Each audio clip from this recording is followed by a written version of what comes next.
Hello.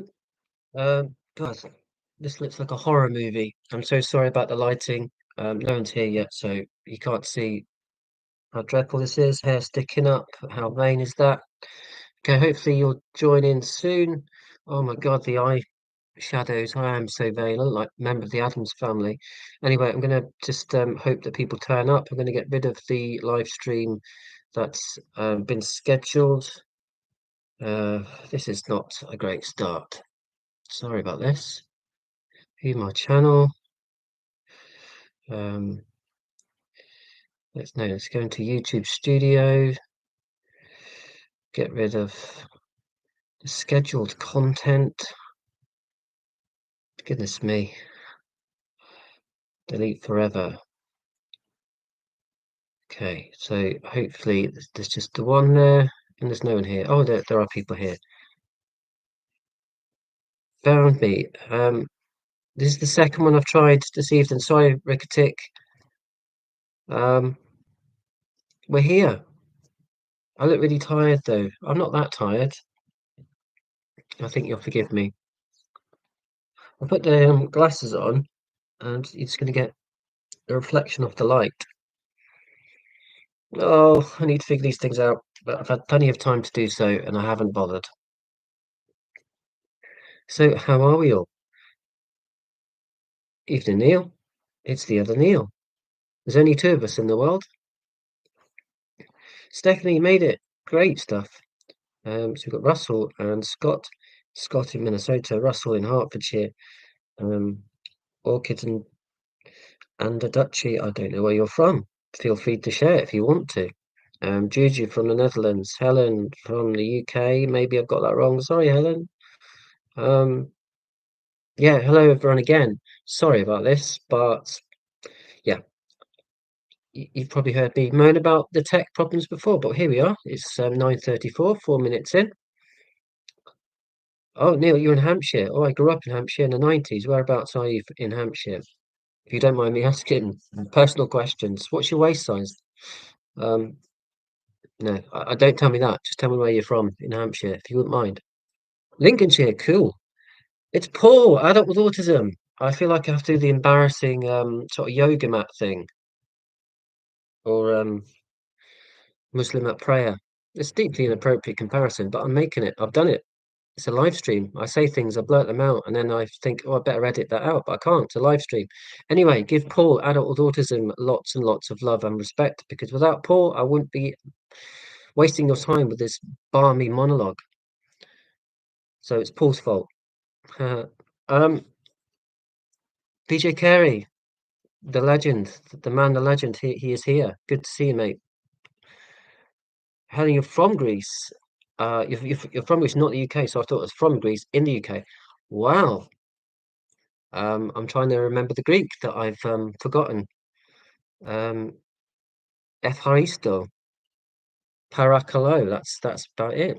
Sorry, that's embarrassing. And the accent was appalling as well. Evharisto in my Basingstoke accent. From Finland. Wicked, wicked. Um, Southampton, Portsmouth, the Winchester Triangle. Uh, Romsey. I don't know. Eastleigh? See, I love a bit of geography. If you've been here before, you'll know how much I love my maps. We're not worthy. Absolutely, you're not worthy. Paul, the legend. He's going to kick me for saying these things, but I mean what I say. Um, your child's what mine wants to be when it grows up. Uh, I feel like with that's very kind. I feel like with the YouTube, I am just getting started. I'll put Paul. You told me that you need to sort of really get do it for 2 years and then see how it goes. And I feel like I've been doing it for 5 minutes, which I think is a good feeling. I do get frustrated by the lack of engagement, but then that's because I've got a huge ego. I think you have to. I think you have to have an ego to start a YouTube channel. Of course. Why? That's a prerequisite. But yeah, a year and a half in, I'm a bit miffed about lack of numbers. But you start to lose the reason why you're doing it if you're chasing numbers, which is horribly worthy, as I'm in the habit of being. But it's true, isn't it? And I feel like I've been doing this for like a few minutes, and that's a good feeling because that means that I'm still eager to do this and make videos. Um, I really enjoy it. It's part of my week now, and you're here, and you're my mates. Cheers. You can't be sincere. He has to add in a dose of sarcasm to shield himself from vulnerability. Story of my life. Hence the stand-up poetry. If you want stand-up poetry, I might inflict some of that on you later this evening. It won't be a 4-hour marathon, not least because it's 20 to 10 almost in the UK, and I'm in my 40s and I like bedtime. I just thought I'd gamble with a Friday evening live stream, see how it goes. Try mixing up the times. My energy levels won't be as they would be if this was 12 p.m. on a Sunday. But yeah, hopefully it's going to work out. There's no theme. Someone's asked me to read a poem. I might read more than one. Other than that, it is a cozy chat with dreadful lighting. I was hoping it would be a bit of sort of a New York cafe style, San Francisco cafe style. No, it's just my shabby study. Um, and I look like a member of the Addams family. But you know, you'll forgive me for that. Which one is it? It's the bloke, isn't it? I know it's Fester, Christopher Lloyd from Back to the Future, and the Addams family. That's what I look like, but I've got hair. I look like a see if Paul. I'm like a Paul Fester hybrid. Paul, you'll love me for saying that as well, won't you? Let's catch up with the chat. Uh, Almere, the Netherlands. Is that place in the Netherlands? Ah, right. 5 meters below sea level. Are you right? Have you got enough oxygen where you are? I was just picturing you like paddling, doggy paddling with a laptop on the top of the bookcase. Like, I've got 5 meters of water here. That's not how it works, though, is it? You must have like, a massive like, barricade outside your front door. Do you go in a canoe to work? Maybe you don't leave the house. Autistic dream. That was my autistic dream. Can't go to work today. I'm 5 meters below sea level. Wicked. I'm moving to the Netherlands. I won't have to work. Bishop's Waltham. 15, 20 minutes from Eastleigh. I don't think I've ever been to Bishop's Waltham. Yeah. I grew up in Hampshire in the 90s. Yeah. Mixed memories. I mean, Basingstoke is, or Amazingstoke is, there's a reason why it's got that sarcastic name, Amazingstoke. It's, spoiler alert, it's not amazing. But I think it's been improved since I left. Coincidence, massive regeneration, me leaving. Basingstoke's all right now, which is the most important reason for Basingstoke being a better place to live in than it was in the 90s. Massive multi-million pound regeneration investment or me getting out of the place. Survey says probably the multi-million pound regeneration, but I bet you there are a few people in Basingstoke, some of my family members, who are quite glad I'm not there anymore. But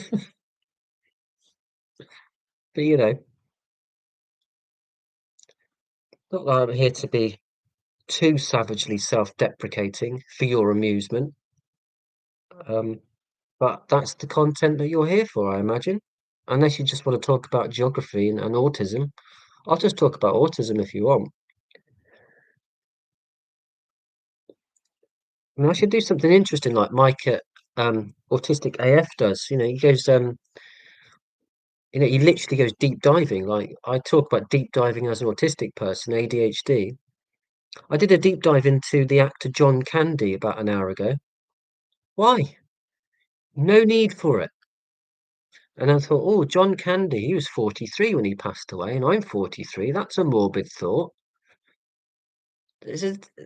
No, stop, shut up. Do a deep dive, do an actual deep dive, and make an interesting live stream. But no, I'm too lazy. So we've got Helen from Greece, Lincolnshire. Um, well, Lincolnshire's just gone reform, hasn't it? Sorry, politics has taken me under 10 minutes to bring up politics. Sorry, everyone. Yeah, Lincolnshire's just gone reform. Um, Now, if you're not in the UK, reform might sound a really bland, neutral name for a political party. I mean, who doesn't want reform? Although I say that, autistic people don't like change, do they? Apparently, and reform means change. Um, yeah, reform's not good change. Um, Unless you like saluting at 45-degree angles and hating on foreigners. As you can tell, I love foreigners, which is why I keep fixating on where you're from. All these countries, Finland, Greece, um, and Paul's from Greater Manchester, which is basically a foreign country to me.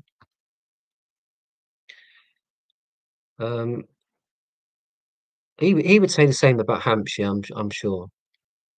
If he's still there, I've probably offended him several times over now. Andrea's here. Hello, Andrea. I think you asked me to read the poem. Correct me if I'm wrong.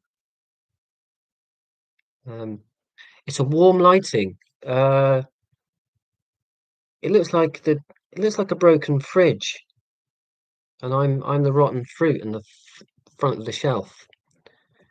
I thought it'd be a lot better than this. I think the problem is because I'm doing this a little bit later than I normally would, and I haven't factored in how dark it is. Yeah, it's a wonder I can put one foot in front of the other sometimes. Why is the lighting not working? Oh yeah, because it's night time. Yeah, well. Um, right, my new Minecraft home extension is 5 meters below sea level. That's all right. That's fiction. You can deal with that. Paul, absolutely have a catch up soon. Yeah, sorry, and I've been meaning to text you, but in typical me autistic fashion, I'm dreadful at keeping contact with anyone. Um, sometimes some days I have to make a real effort to say hello to members of my family, and they live in the same house as me. So, that's so hopefully that makes you feel better about the lack of contact, Paul. My kids are going, where's Dad? Who is that? That's that you've been away for a long time. If the question goes from where to who, where is Dad? Who is Dad? That's when you know you've been away a long, long time. So yes, let's have a catch up. Um, you're watering the garden in the dark. Is that a euphemism? Was that a literal description of what you're doing? Am I just being unintentionally or not unintentionally, unnecessarily rude there, Helen? Um, Neil, the last time I was in base, I was trying to track down my brother who didn't have a functioning phone. So stressful memories, I'm afraid. Yeah, that works out for me, Neil. Basingstoke associated with a lot of stress, a lot of trauma, a lot of years struggling as a undiagnosed autistic teenager. Um, yeah, the 90s were good for all sorts of reasons, but not so good for other reasons. Um, it's SNLKFDJSNDLAKSNLD, otherwise known as K. How are you? You got into the wrong live stream because I don't know what I'm doing. I'm really, really sorry. There's 25 people here. That's amazing.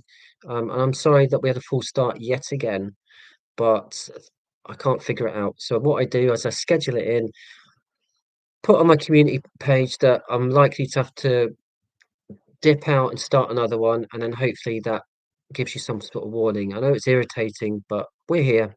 And if there are other people hovering in limbo in the other live stream, then I'd be impressed because I've shut it down. I've deleted it forever. So if they're in that live stream, then they're in the matrix somehow. Good luck to them. Belfast. I really want to do a very bad Northern Irish accent, but I'm not going to. Hello, silent orbiter. Jennifer Green's here. Hello. Seeing patterns is not always a good thing. Now tell me about it. My brain exhausts me trying to connect things that aren't meant to be connected.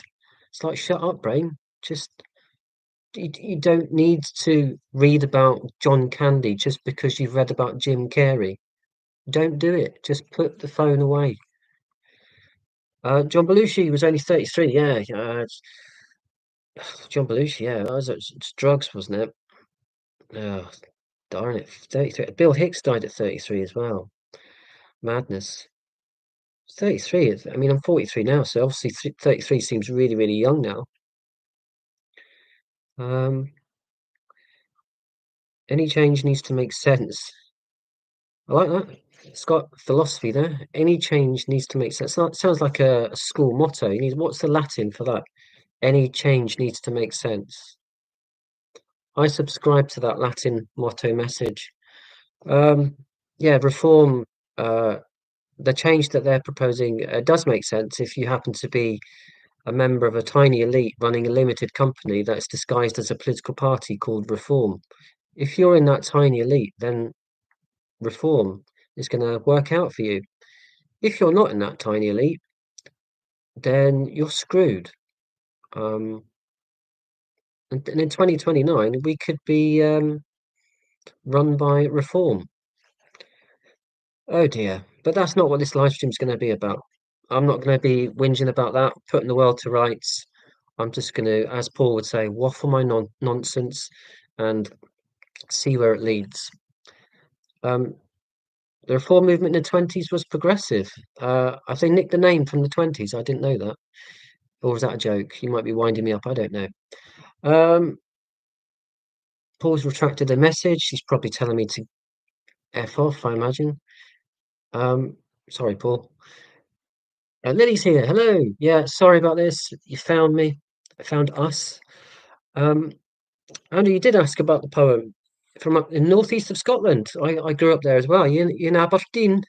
So it was a dreadful Aberdonian accent. Are you in Turriff? Are you in Banff? Are you in Peterhead? Are you in Montrose or Stonehaven or Forfar? I'm just showing off my geography knowledge and showing how boring I am. Why I don't leave the house very often. Um, I'm watching a TV program called Austin. I've never heard of it. Tell me more. Um, SNLK, FD, etc., otherwise known as K, says some of you know the story of my nickname, but I don't think you do. I don't know. So tell me more, please. That's what the chat's for. Sorry, that was a bit rude. I didn't mean it to be rude. Um, I visit Delft and Rotterdam. Cool. Oh no.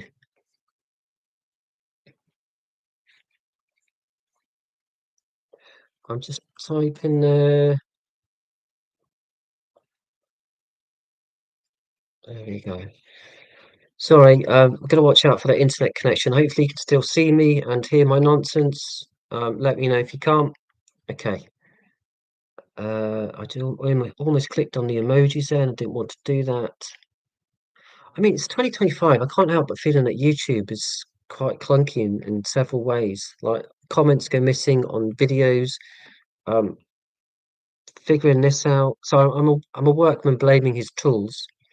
Um, but yeah, it just seems maybe I've just got too high expectations. But I was just trying to navigate the chat, and I ended up trying to give myself a love emoji.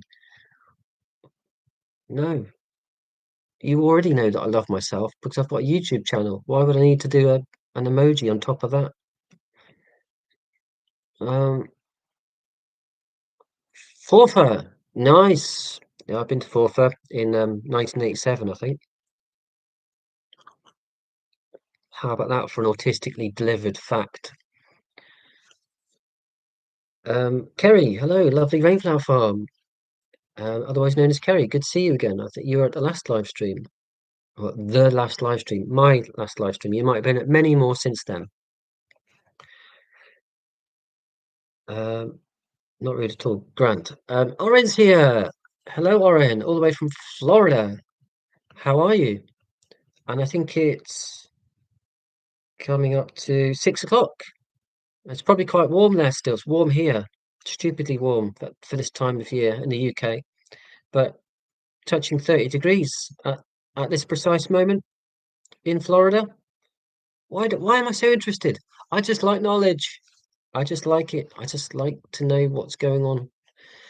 Um, Liddy, I was told I was refreshing last week in quotation marks, which means it was sarcastic or a euphemism for the truth. Um, What NT say when you tell them what you think about Yeah, yeah, interesting. And here's a scoop. I've just recorded a video today, and I think I'll post it on Sunday. And one of the things is about weird things that neurotypicals do from my autistic point of view. And one of the ones that I picked was not saying what you mean. I find it very odd that neurotypical people don't say what they mean. So yeah, look out for that video. It's mostly unfiltered. Um, Lots of umming and ahhing and incorrect usage of the English language. Not swearing, just words muddled up and that sort of thing, like I just did. Isabella, how are you? Isabella in Sweden. So we have Sweden, we have Finland, we have Greece, we have the Netherlands, we have the United States, we have Australia, maybe. Andrew grew up in Dundee, but moved to just outside Fort Years ago. It's probably not changed much since 1987. Maybe not. Yeah, I grew up in Aberdeen from 1986 to 1989, and then I moved to Basingstoke. So there you are. What an interesting journey. And when I moved down to Basingstoke in 1989 at the age of 7, no one could understand me because I had a broad Aberdonian accent. And so not only was I undiagnosed autistic and set apart from the neurotypical majority, and unbeknownst to me, had to deal with the double empathy problem, people couldn't understand a word I was saying, including my teacher, which was mortifying. So yeah, not that I suffer any trauma from that difficulty settling into Southern England, not at all. I think I'll analyze that one later when I'm trying to get to sleep, probably. 97 Fahrenheit now. Are you joking? Oh, the world's melting, isn't it? We got to enjoy it while it lasts. Sorry, that was a pretty depressing thing to say. 27th in May. Oh well. Jordan, hello. I hope you're well. Gigi has great my great therapy in 1993. Cool. Um, I want to be incognito on YouTube, so I create a new account. I want it to be so untraceable. Yeah. Yeah, you did say that, Kay. So you've just basically you've done a monkey type in Shakespeare and you've come out with that, which I think is Shakespearean for dropping something on your foot. I don't know. Works because I have no idea who you are. Trinidad. Yes. Unbelievable. Wicked. It's truly, this is a global event. No one can deny that. This is a global event. You don't need a Taylor Swift Super Bowl halftime concert. That's not the global event that we're interested in. We're interested in a pasty-faced middle-aged man in the UK wanging on about whatever comes to mind. That's a global event. Richard, how are you? It is like going down the pub, this, albeit completely socially distanced by thousands of miles. Because I'm seeing the regulars and I'm seeing some new people as well. So welcome, whether you're autistic or not. Um, didn't stop to think about how long and unpronounceable my name was going to be. That's fine. It's unique. It does the job. Laura Havoc is here. Told you. Regulars. Brilliant. Good to see you. Hope you're well. Multinational. Absolutely. We're acing it tonight. Autistic Jenny's here alongside Paul, adult with autism. One of my main inspirations for doing the YouTube. Um, Autistic Jenny does brilliant videos, collab videos. She's a pro. So go and check out her channel. Good to see you, Jenny. Uh, Jordan Walker has said, I don't know why I stumbled over your name, Jordan. I think I was having another thought about Jenny's channel. Thanks for doing what you're doing. Listening to you is incredibly validating. I'm 27 and suspect I'm autistic. Contacts help me accept myself. Oh man, that's just made my week, my month. My absolute pleasure, Jordan. Oh, I'm having a moment there. Thank you so much. That's ego aside and my own entertainment aside, that is precisely why I wanted to make the videos. I mean, it says in the description, if I help one person with just one of my videos, then my work is done. And Jordan's given that a stamp of approval. My work is done. I don't need to do anything else because I've helped Jordan out, albeit in a tiny, tiny way. But I'm winning, so I've won. So thank you, Jordan. Stick around because there'll be more nonsense. I mean, validating content for you. Um, you need to check our Paul or check out Paul. Um, carry on. Both. The fun is we all fit into your room. Yeah, absolutely. Yeah. Um, as I've said several times, I live next door to a pub. I'm pointing, you can't see it. I could try and rotate the laptop and show you, but then it's dark outside and you wouldn't see the people. But trust me, it is congested. It's like tin of sardines. They're enjoying the warm evening, which is fine. But when I last looked out the window, there was a bunch of lads in like Hawaiian shirts. They're students because the university's across the road where I used to work, and so I don't think it's a stag do. Um, and it's just my nightmare. If I was at that pub, it's a nice pub when it's quiet, when it's autistically set up, but not with nine very loud people who are such show-offs. They make me look timid, and I would be timid in that environment. And yeah, this is my pub. I can't be doing with that. Can't be doing with it. So yeah, welcome. I would pour you a drink, but I'm sure you have one to hand. Hi, person with strange name. Is that Kay with the monkey on a keyboard name? Richard, I showed my mum your bid that had the artistic joke. She found it hilarious as an ex-art teacher. It's cool. Yeah, puns say one of the reasons why I get out of bed in the morning. It's like, what pun am I going to chance upon today? Great stuff. Yeah, dad jokes. I live for them. So thank you, Richard, again. Cheers me up.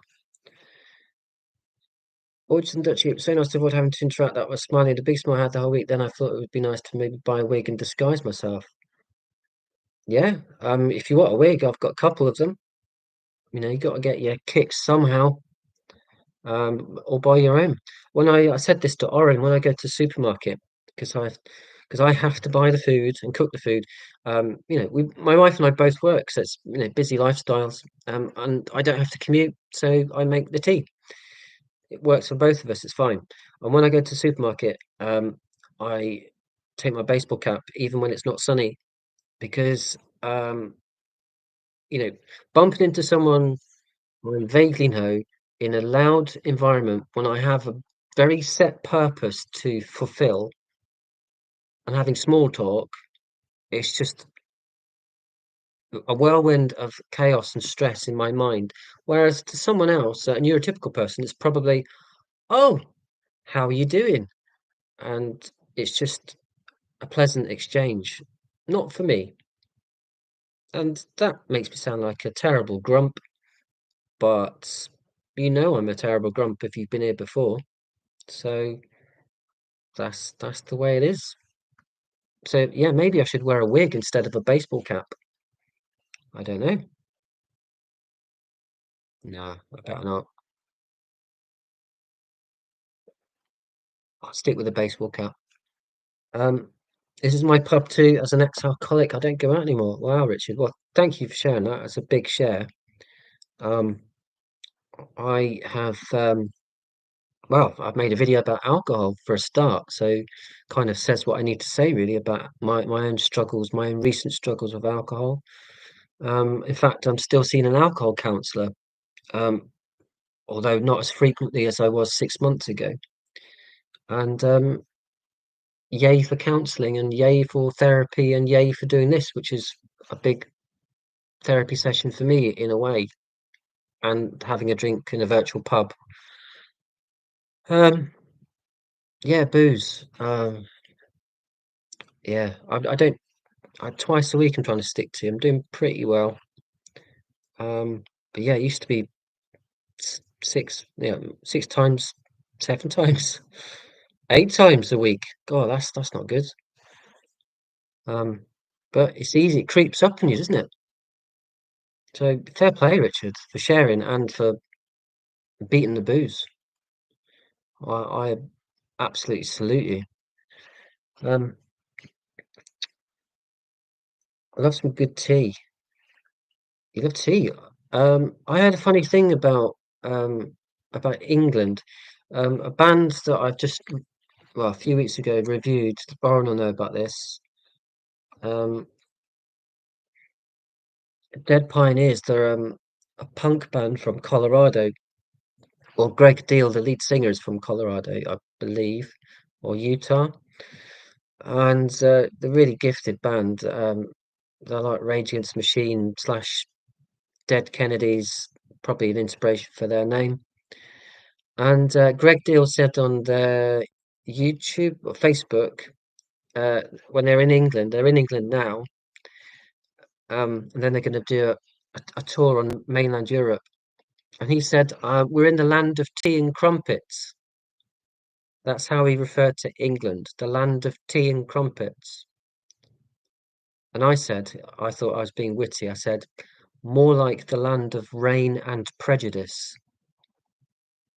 Which I was trying to be funny, but probably accurately sums up how I feel about this country. Although actually, it's not that accurate because we've not had much rain for a while. But it sounded funny.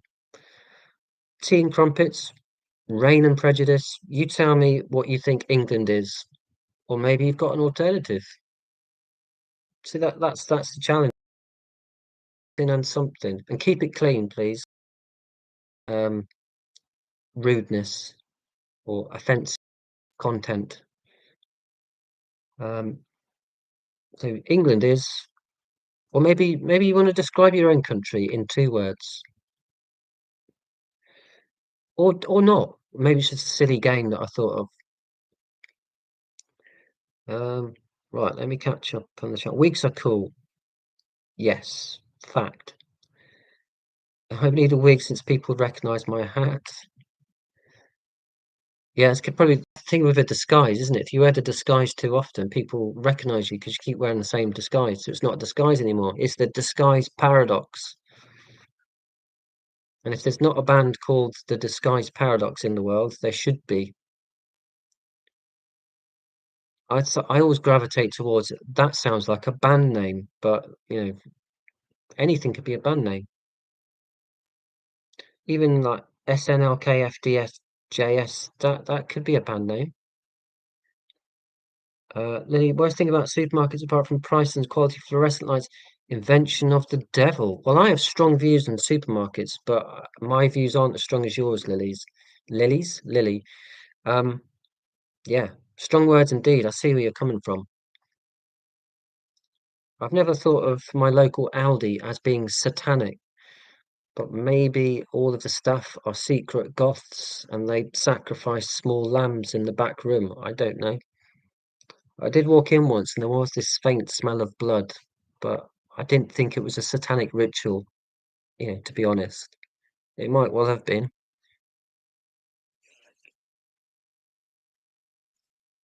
Um, so yeah, I mean, if you have stumbled upon a satanic ritual in the supermarket, and it's not too traumatic to share, then this is a safe space.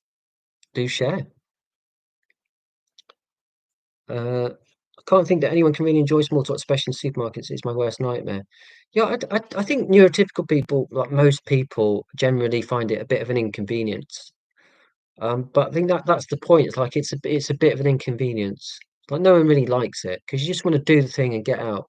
But as an autistic person, um, I can only do one thing at once, and I just want to do the thing so I can do the fun thing, which is probably something like this. I don't want an interruption. And to be disrupted in any way, yeah, I've only realized this in my 40s now that I know I'm autistic. I just it hurts my brain. And that sounds really over the top, dramatic, but having a small talk conversation with someone I vaguely know in a loud and bright environment when I have a very set purpose to fulfill deep breath. That's stressful. More, it's not just a minor inconvenience, it's stressful. And then I go, I hop on my bike or I walk back home and I agonize about all the things that I said or didn't say in that small talk exchange.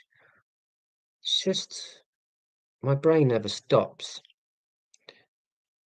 Um, Sorry, that was a bit of a moan. But again, I think that's the content that some of you might be here for, just to listen to me offload about petty woes in my life. But that's the point. They're not petty, they accumulate and it stresses me out. BJK, got to drop off. I know the wind here keeps knocking out Wi-Fi. Good to see you again. You might have already disappeared. Anyway, BJK, very good to see you.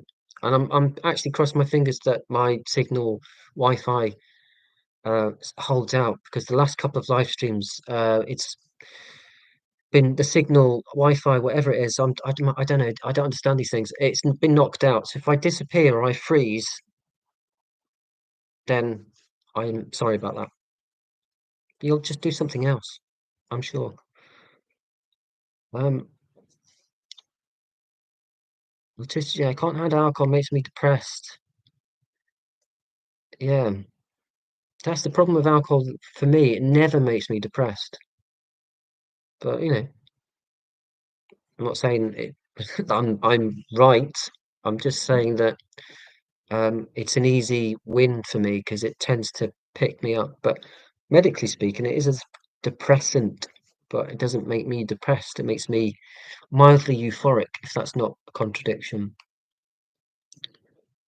Um, yeah, lights are so dysregulated. I hope the lights here aren't too dysregulating. Is it a cozy vibe or is it Aldi slaughterhouse vibe? I don't know. There's not three words I thought I would say in a row on any day in my life. There we are. Aldi Slaughterhouse Vibe debut album by Juju. First name that I saw. Um, Let me catch up with the chat. Do bear with.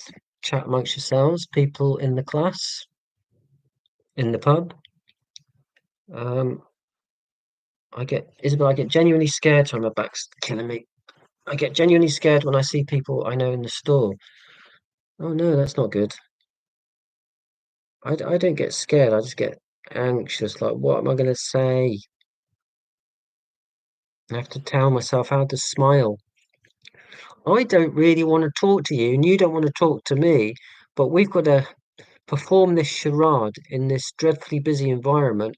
And I don't know why I'm pushing the edges of my mouth up. Oh, yes, I do, because I don't know how to smile naturally because I'm autistic and I have a mono face. And then they go, I, I don't want to talk to you anymore. I'm gonna watch what the staff are doing to that tiny lamb over there. That seems safer than talking to you. Yeah, that you do that, and I'll do my thing and go home. Uh, what is myopic? What is myopic? Oh, it means short-sighted. Ba-dum-tsh, I think. Correct me if I'm wrong. Uh, I think people generally associate England with rain. Beautiful and true. It's beautiful because it's true. It's true because it's beautiful. That's John Keats, almost. Anyway, that was pretentious. Yeah, England, rain. Although we're not getting much rain at the moment. It's annoying because I like rain and darkness and cold. Actually, I don't like the cold. Um, I don't like heat, and the heat's in. So I'm moaning again, but I'm down the pub with my homies, and that's what you do, isn't it? You down the pub, you moan about stuff. I don't know because I don't go to the pub. I think you meant to gossip. I don't do gossip. Um, yeah, the heat in England, it'll be like 18 degrees, and it'll feel like 35 degrees in Greece. It's a weird, oppressive heat. Can't get on with it. Um, Renovations next door starting at 7 a.m. being a close second to Chit Chat supermarkets. Um, yeah, yeah, car alarms. Someone's car alarm was going off yesterday morning, and I was going to use an English expression to convey that it was getting on my nerves, but I was going to replace the word nerves with another word, but I won't because it's childish. Blue skies and sunshine UK at the moment. Yeah, it's beautiful at the moment, but like I said, too warm for me. He says wearing a hoodie, but I like the hoodies because they're comfortable. I like Paul talks about having a really fantastic pajama collection. Um, I don't have a fantastic pajama collection, but I do love a good hoodie. So, and I will wear the hoodie for as many days as I can. Not the same hoodie, that would smell and be horrible, but rotate the hoodies. And my wife is like, "It's 30 degrees. Why are you wearing that?" I'm like, "Yeah, but it's comfort. I like comfort. I'm autistic." Nearsighted. That's short-sighted. Did the joke work?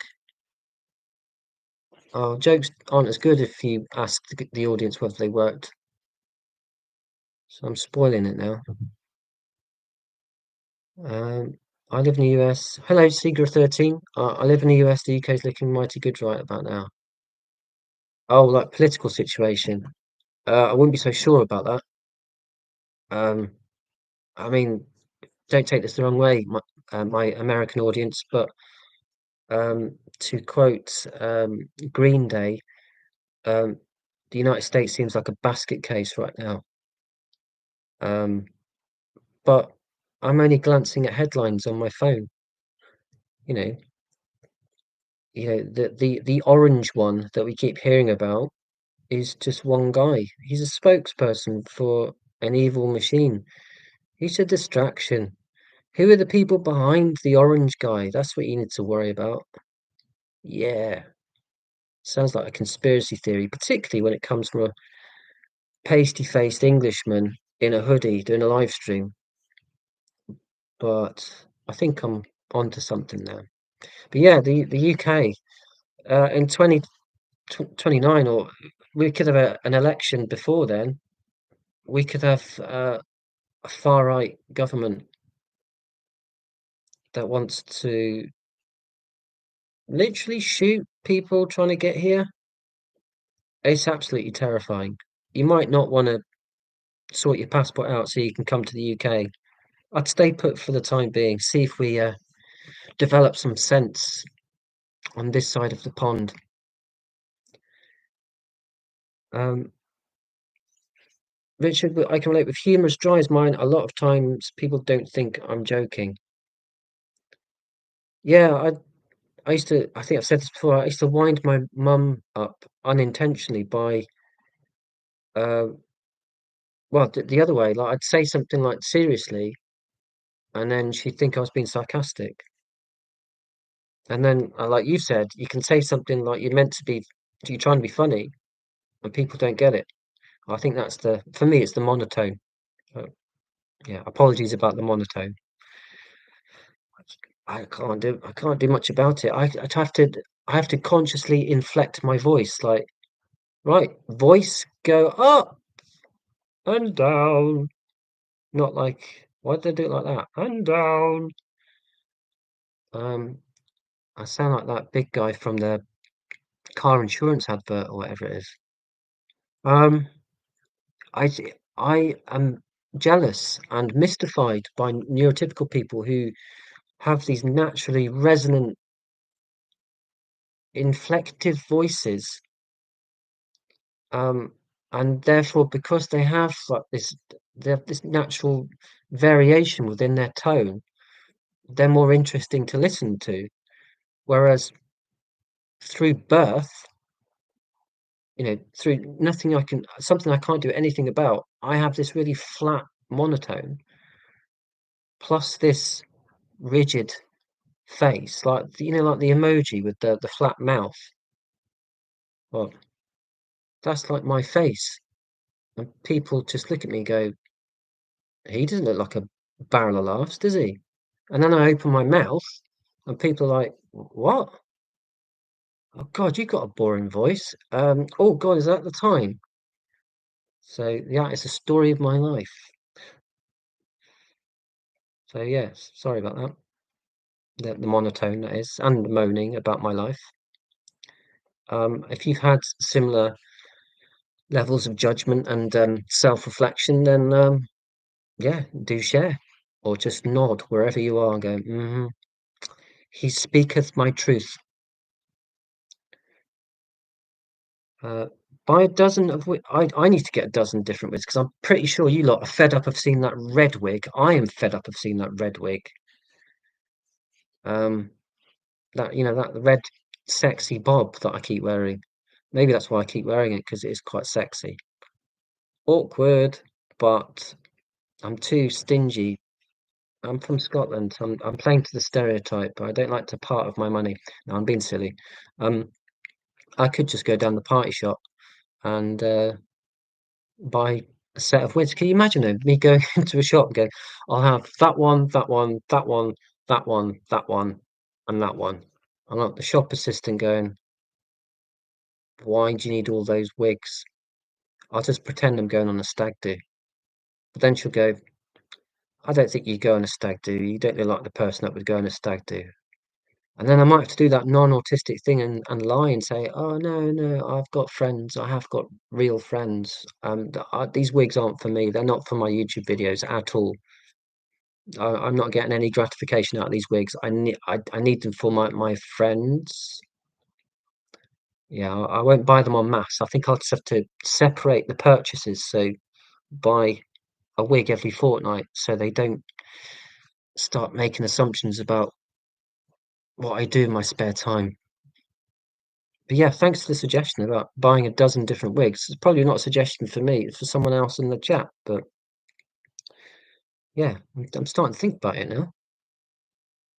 I mean, you'll soon find out if I've taken the advice because you'll be watching one of my stupid videos and go, "Is that Neil? Why? That's not Neil. That guy's got an afro." So you've heard it here first. Uh, aren't you at work in hospital? We keep a list of band names based off stuff we hear mainly inappropriate. Yeah, we are the stethoscope and the box of plasters. That wasn't very good, was it? Yeah, share some if you want. And you're at work. You should be operating on someone, not telling me band names. I know. I'm so ignorant about hospitals. I just assume that everyone's doing surgery. I don't know. Carrefour in Spain is what they call the silent hour. Wow, Carrefour. I'm going to Google that 'cause I love geography. Um, I don't have a list. I wander around disorientated, completely lost. I can't think. I can't breathe until I'm outside again. I have to sit in the car for 5 minutes before I can drive. Yeah, I'd start to do that. Like, thank you, Lily. Yeah, I read that. That resonates with me. I'm starting to annoy myself with the word resonate, but I can't think of a better alternative. Yeah, I do a big shop, and I'm like, sit in the car because sitting in the car, it's like doing this, isn't it? It's like a controlled environment. The world is literally locked out. So I'm all for sitting in the car, and having a few moments to yourself. Um, Warm during the day, very warm evenings, not normally this warm this early, no. Good old climate breakdown. Let's not dwell on that. Um, Shopping centre's like an inconvenience store. Yeah, good joke. I was gonna do the I've just done it. Um, Laura have it, I've set path through grocery store I follow as much as possible. Yeah. Although it's yeah, I'm totally with you on that. I tend to do the same thing all the time. But I think they've studied people, clever people have studied how people navigate around a supermarket, and I think most people like tend to just fall into the same habit, but I don't know. Maybe it is an autistic inclination. They switch off the PA and turn off half lights every day from Right, okay. Yeah. I mean, I think things are gradually changing in terms of supermarkets being more inviting for autistic people, but they do seem, it seems to me anyway, based on my very limited knowledge about what people are doing around the world, it seems to me that they're quite tokenistic gestures, but you know, progress, incremental progress. We can't have it all our own way instantly. I hate supermarkets as well. The noise of the shopping carts, the smells of fabric softener that delights the crowds. Yeah, and the small talk. The small talk at the till. Yeah, that grinds my gears. Even when I'm not participating in the small talk, I'm just listening in. I can't help but listening. I'm like, why are you talking about? You don't know each other. Why are you expressing admiration for someone's child? It's just too familiar, and just buy your food and leave. I'm so grumpy. The rising panic when you see somebody you know walking towards you at the other end of the aisle. Yeah, it's like of course, it's like this, what I'm about to say, because everyone would naturally jump to this conclusion. It's like the Velociraptor sort of doing a side eye in the kitchen window in Jurassic Park. And like, it shows my age, really. I've not watched the film since 1993. And the Velociraptor looks in like our chickens do in the garden when they look through the cat flap. They peck on the cat flap and they do the side eye. Can't do any different because their eyes are literally on the side of their head, so that they're always doing side eye. And and the Velociraptor in Jurassic Park does that. And I'm like that in a supermarket when I see someone buy the milk and I'm buy the cat food, and I'm like, ah, and hide in a steel cupboard like in Jurassic Park, next to where the lamb slaughter takes place. Let's catch up on the chat. The supermarket's been a bit of a running theme tonight. I didn't think that was happened, but it's a cozy chat. So it could, it could be about anything. Arlene's here. She probably got here 10 minutes ago. Hello, Arlene. Artist on the Spectrum.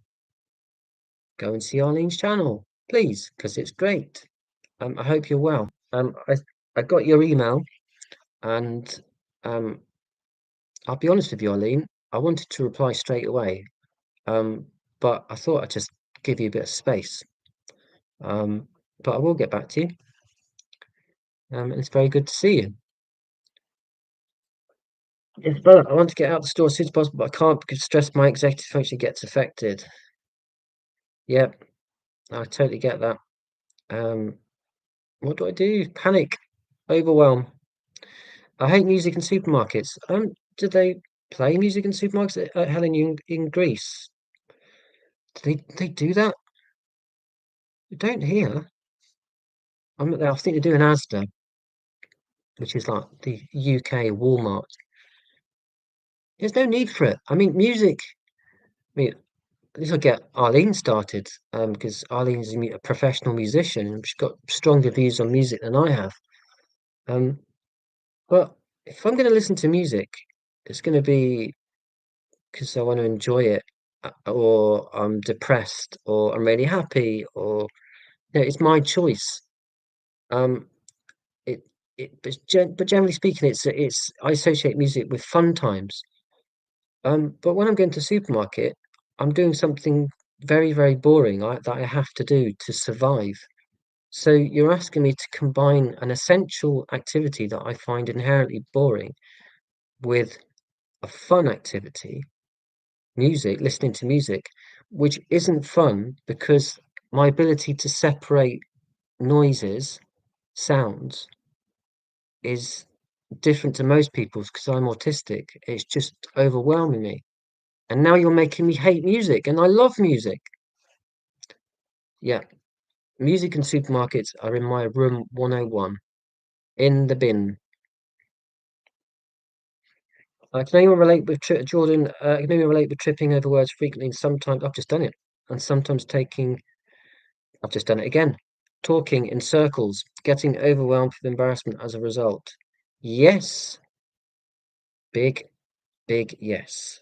Um, which is why Jordan and everyone, because this is a pub, we're all listening in. Which is why I, one reason why I just don't go out or don't have conversations in groups because I trip over words and I overanalyze what I said or didn't say or the way I said it, and I'm doing it now. So to eliminate those variables, I don't go out, um, or don't go out very often. So yes, totally relate to that. Um, right, let me catch up on the chat. I think I'm doing slightly better than I normally do, but do tell me if I'm not. Oh yeah, maybe I'm not. Okay. Um, let me just catch up. He says, "Oh my word, actually, I'm way behind. Sorry, everyone. Um, right, let me bear with me. Right, music and supermarkets. Right, I'm gonna have to keep my finger on this. Right. Um, my husband and I buy groceries through the internet, much less stressful. Yeah, maybe I'm missing a trick there. Totally see the convenience. Um, did it get worse with time? I find more and more situations where my brain just malfunctions and I don't even know what to say. Um, well, that's a question for Laura Havoc, but I'm just going to chime in there with the rather predictable response that I find conversations more difficult and basically everything in life more difficult with age. I'm on a steady decline towards eternal rest, and I'm not entirely gutted about it. Sorry if that sounds a bit bleak, but I'm just being upfront with you. Moving swiftly on. My problem is that I'm heavily masking interactions and I get so exhausted, maybe it's a trauma response that I get scared. Yes, me too, absolutely. Um, people pleasing, um, because people pleasing is a self-defense mechanism because you've learned that you, um, in inverted commas, always say the wrong thing. So you mask to say the right thing, the acceptable thing, and you carry your facial muscles in the right way. You never quite get it right though, and that conscious instruction to yourself to blend in is obviously going to be exhausting, and it's going to get more exhausting as you get older. Um, so yeah, totally with you on that, Isabella. Cozy coffee house with local jazz vibe. What a contrasting comment there. Yes, this is what I'm trying to achieve, but I've managed to achieve Adam's family in the basement vibe or Aldi slaughterhouse vibe. But as long as you can hear me, I think that's the main thing. It could be completely blacked out, and as long as you can hear my witterings, you might stick around. Um, the quiet hour in my supermarket, the noise from all the machines, freezers, air conditioning, chillers was worse. I had to leave. Oh dear. So, what do you want to listen to? Got humming fridges or Madonna? It's a question that everyone's asking these days. Uh, I don't like to smile when I don't mean it. It feels like lying. I don't like dishonesty. Me too. I have lots of Teams meetings at work, um, and I have to, as I've said several times tonight, tell myself to smile. That's a very good point. Um, but it doesn't, it feels like I'm acting, I'm masking. So yeah, I don't like to just smile or say something to fit in, and that's why I'm deeply unpopular because I don't. I'm not gonna be artificial just to win approval from people. I'll mask so I don't get attacked. I'll mask to steer trouble away as much as I can because I want safety. I don't want any trouble at all. I've never been in a physical fight in my life.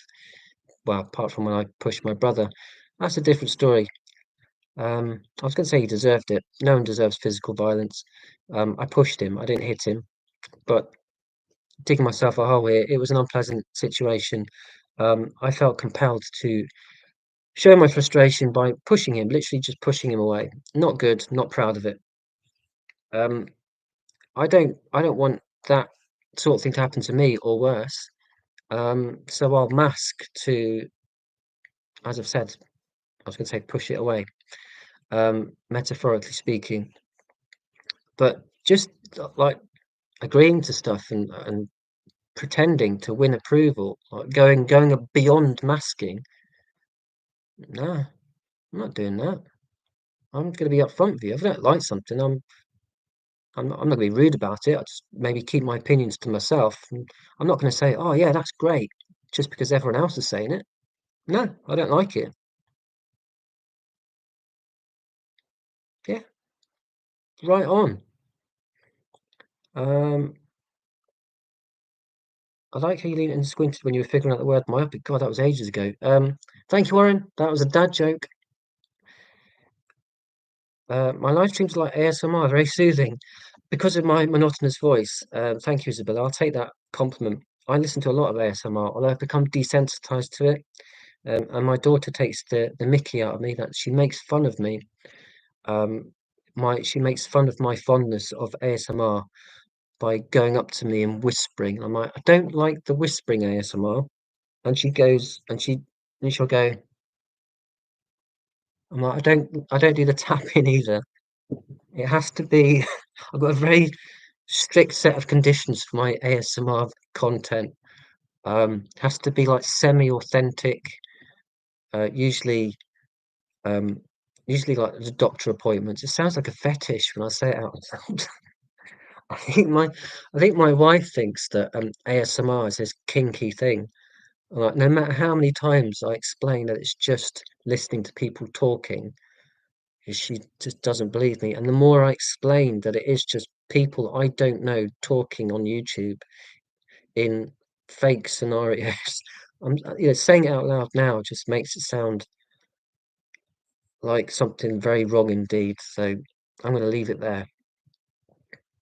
Hopefully, this ASMR is not very wrong. It's just a silly way to spend the time. That is the brief to myself. Just keep it light with the occasional very serious political view, and then move on. But if you're getting what was it? Automatic meridian sensory response, tingles, otherwise known as up your neck and spine, by listening to my dulcet tones, I am also going to take that as a win. You know,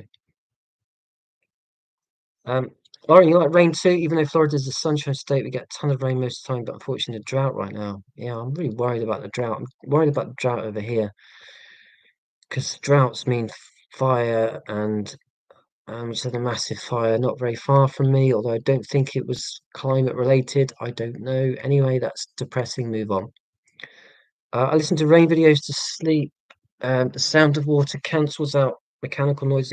Yeah, maybe I keep thinking I'll watch a rain ASMR video like Cozy Cafe, which is where I got the inspiration for this um, silly title, Cozy Chat. I think I saw a video that had a really cool thumbnail of a cafe, cozy cafe.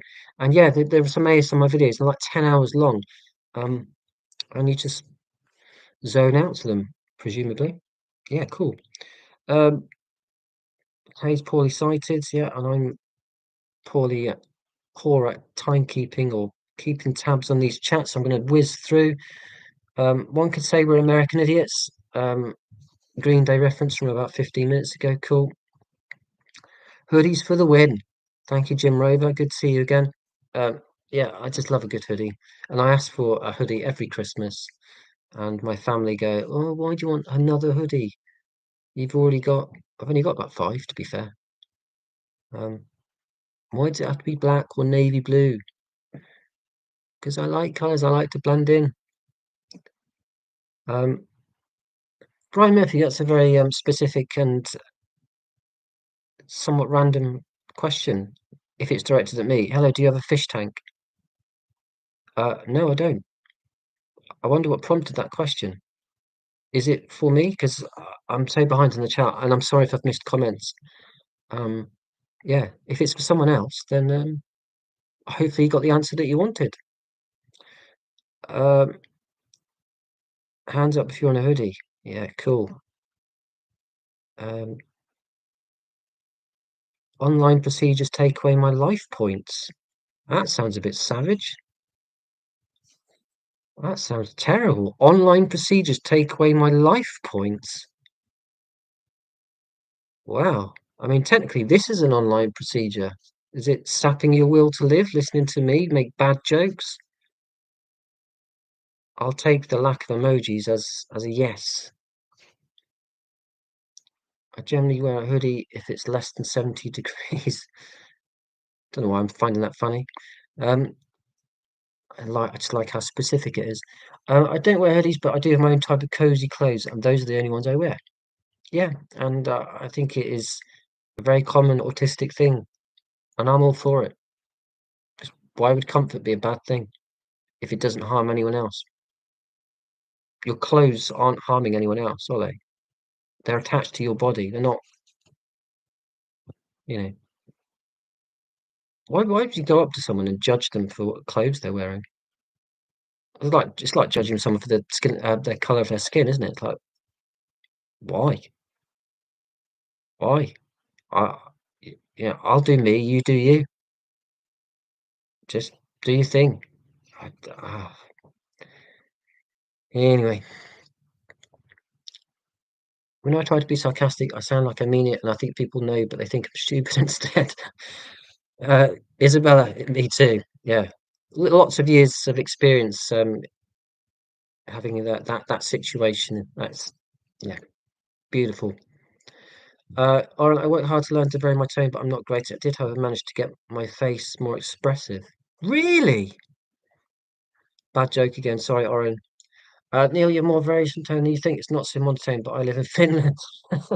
So Finland, are the Finnish naturally monotonous? I really don't know. I've never been, and I don't know. I think I've met one Finnish person, and in fact, they were quite expressive. So yeah, okay, I'll take the praise. Sorry, Finnish people, you're being used as a reference point to boost my ego. Cool for me, not cool for you. I'm very tame most of the time, but my face can sometimes forget to show any expression. Really confuses some people. Yeah, Helen, that's it. My face, I forget. Whereas I think neurotypical people, they don't have to. There's no decision making. It just happens. It's like I want to have that ability, and I don't have that ability because I'm autistic. I can't. I have to tell myself to behave in certain ways that other people just behave in naturally. And it frustrates me. I mean, I don't think it's inherently more valuable to have an expressive face, but I do think it can help emphasize what you want to say or what, make your feelings clearer to someone else. But I just can't do it very well because I'm autistic and my face sort of sits resting something face. So throughout my life, people have said, "Cheer up, mate," and I've got annoyed by that. But they don't know I'm annoyed because my face is still. Um, I think my face is expressive when apparently it isn't. Yeah, I mean, likewise, I could you could give me a winning lottery ticket and I'll be obviously very pleased. And people will say to me, "Aren't you happy about winning the lottery?" I'll be like, "Is it not obvious that I'm happy?" It's like, "No, you look like you're sucking a lemon." It's like, well, I thought I was doing this big beaming grin, and it's like apparently I wasn't. I was sucking a lemon. Shouldn't be sorry for your monotone voice. It's normal for autistic people to speak like that or robotic, as close-minded people quite, yeah. Because, your voice sounds different to you than it does sound to other people. So I didn't know that my voice sounded so-called robotic because it sounds different to my ears because I'm closer to my own voice than anyone else. No one can get closer to my voice than me because my voice is in me. Is that is that too detailed, logical, autistic to actually spell that out? Like, actually said out loud using my voice that my voice is closer to me than it is to anyone else. Anyway, that's why it sounds different to me than it does to other people. Um, and I've always thought it was quite a varied voice.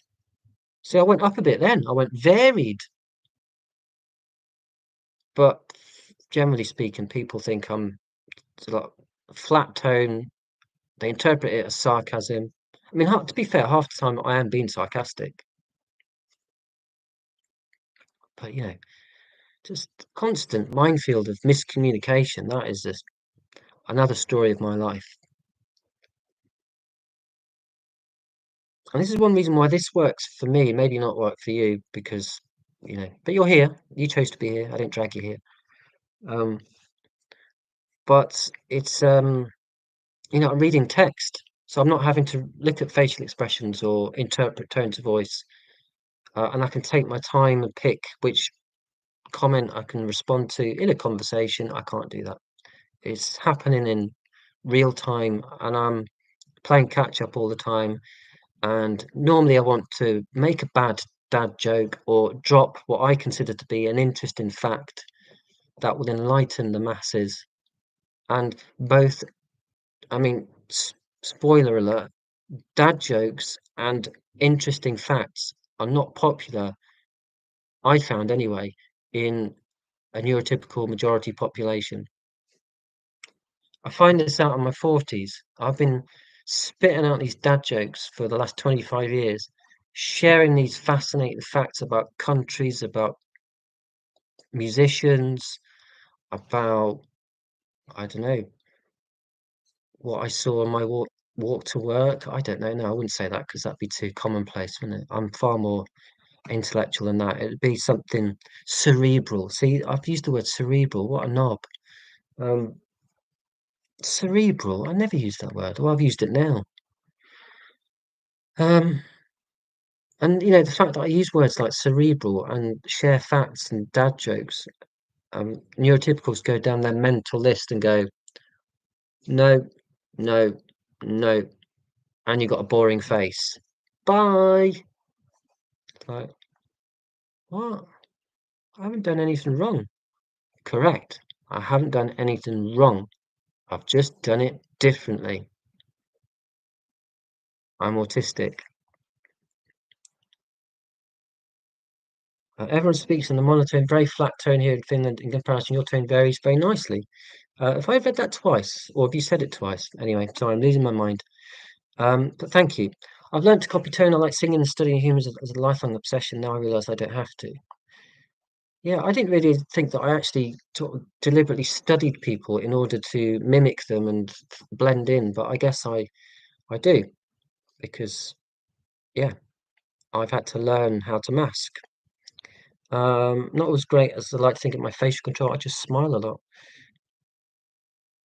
Yeah, good for you, Oren. I just wish I could do that, but just like I said, it's flat emoji face that I have. Um, the weeks actually do kind of throw me off. I have to do double take. I have some face blindness problems. Sorry, Secret 13. Sorry to momentarily confuse you by wearing a wig and my wife's clothes. Please don't tell her because she might get quite annoyed. And she's very good with the whole facial expression thing. She'll be like so annoyed, like the eyebrows would be like cartoon eyebrows. That's when I know I'm in the doghouse. When the eyebrows go into a different postcode. Um, Let me catch up now. I'm trying to be a bit quicker, everyone. Do bear with. As you have been so loyally for an hour and a quarter. If you were here at the start, 38 people. Crikey, pressure's on. Be entertaining. Catch up with a chat. Talk amongst yourselves, as you are doing so well. Um, Right, let me catch up. Oren, because of echolady, I do not different tones, but I've got to admit my tone is very different when I speak English and when I speak Spanish. Oh wow, I wish I could speak a foreign language. Um, my superpower, that's what it would be. I'll hesitate even using that word superpower because of the connotations it has in relation to autism. Um, Putting autism to one side, if I had a superpower, and I think I said it last time, it would be to speak every language on the planet. Although I'd still have translation problems because I'd be talking to neurotypical people, albeit in a different language. There'd still be a double empathy problem, even if I could speak all 205 languages that exist in the world. I just want to communicate with people, be on their level. I just want peace and harmony. I don't want any trouble. Um, right, moving on from wigs and language meltdowns. Uh, just physical therapy in the ICU with the liver transplant patients. Oh yeah, I remember you saying I'm off work now. Oh, cool. Phew. Lucky patients. You're not multitasking. Um, you're just sitting in a chair donating plasma. Wow. Well, you were about 10 minutes ago. Cool. Well done, Oren. Mostly if I see someone somewhere different where I normally see them, then I might recognize them, but can't remember when I know them from. So awkward. Yeah, I still shudder when I think about a guy that I used to play basketball with at work. Um, and a guy called Matthew. And I saw him again when I took my daughter to her piano lesson, and he was leaving the house of my daughter's piano teacher, and I just went, did the whole, like, as if I didn't know him. And it took me about a month to realize it was the same guy that I've been playing basketball with. But I just saw him in two different places. I saw him basketball, and I saw him leaving his own piano lesson. And I just did not link the fact that it was the same guy. He never mentioned it, but I still occasionally, because my brain likes to do this to me, torture me. I'll just be walking down the street, and then my brain will say, "You remember that guy called Matthew who used to play basketball, and you really embarrassed yourself by not recognizing him for 4 weeks in a row when he left his piano lesson." So, oh no, why did I do that? So yeah, bit of face blindness, I think it is. Um, so let me move on. I forgot to change my expression. Suddenly realised I'm still smiling when the conversation has got very serious. Yeah, I've heard that. I've read about that actually. On forums and under YouTube videos, and this autistic thing of, commonly autistic thing of having so-called wrong facial expression in a certain context. So you might be smiling at a funeral, for example, and it doesn't go down too well, but you don't mean any harm by it. It's just your face hasn't changed. I get it. Arlene, hate to leave the party, but I'm dealing with a migraine. I'm no fun today. Yeah, sorry, Arlene. I'll catch up with you if you haven't already left. I'm going to email you. Um, take care if you're still here. Brian, people talking in front of something you need blocking it with their trolley, then you look at you like you're saying he has to get in. Yeah. Although I'd be a bit of a hypocrite if I said, oh, I wish people wouldn't do that, like block the the cheese fridge or whatever it is. Or in my case, an Aldi, it's the very first fridge, like big fridge where the fruit is. And like I said, habitual, get the same route, same things usually. And I'm trying to get the raspberries and the blueberries, and someone has blocked the doors with their trolley and decided to spend as much time choosing a planet of fruit as they would choosing a house to move to. It's like it's not a life-changing decision. Just, there's six choices there. It's not a big investment that you're about to commit to. Just get the blueberries and get out. Not, am I going to move into that bungalow? No, just just do the thing. I need fruit. I'm wasting away standing here waiting while you decide what you want to put in your trolley.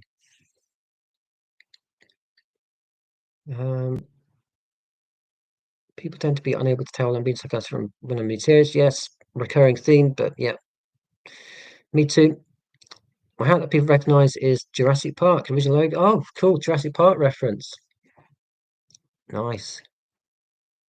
I think I lived in an area with a lot of Auties when I go shopping. There was a lot of people wearing noise cancelling headphones and wearing pajama pants with eyes fixed on the floor. That's an interesting point, Laura Havoc. I mean, I wonder whether the whole headphones thing is just a sign of the 21st century, and you know, people, phones. Almost everyone's got a phone, and everyone's on the internet all the time. But maybe it is an indication that someone's highly likely to be autistic. I don't know. Um, or I think I'm in a neurodivergent heavy community as well at College Town. But looking back, I had a lot of ND friends. Yeah, College Town. Yeah, academia does tend to attract neurodivergent people. I would suggest massive generalization, but academia is geared towards hyper focusing on a special interest. So why would it not attract plenty of autistic people? I saw a really annoying thing today on a Facebook group called Autism Awareness. I think it's based in the States, and this isn't a go at the States. I love the States, as you know. And anyway, that's an irrelevant fact. It could have been based in any country. The point I'm trying to make is what annoyed me was it said, what's her name? Oh, what's her name? Toni Braxton, the 90s singer, great singer. Her son has just graduated, and it was Toni Braxton's son graduates despite early autism diagnosis. I'm like, what do you mean, despite? If anything, having an autistic brain would have been a strength in an academic environment. And having a diagnosis would have helped him put in place support if it was available. So arguably, he got a degree um, because of his early autism diagnosis, not despite. And I just don't like it because they're suggesting that autism is a learning disability and it's not. And I know that's what they were suggesting because I've been on this page plenty of times, have the puzzle piece logo on it every day.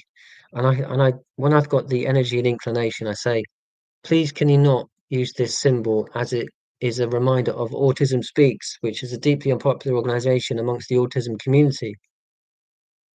And they just ignore me. They go, who's that limey guy?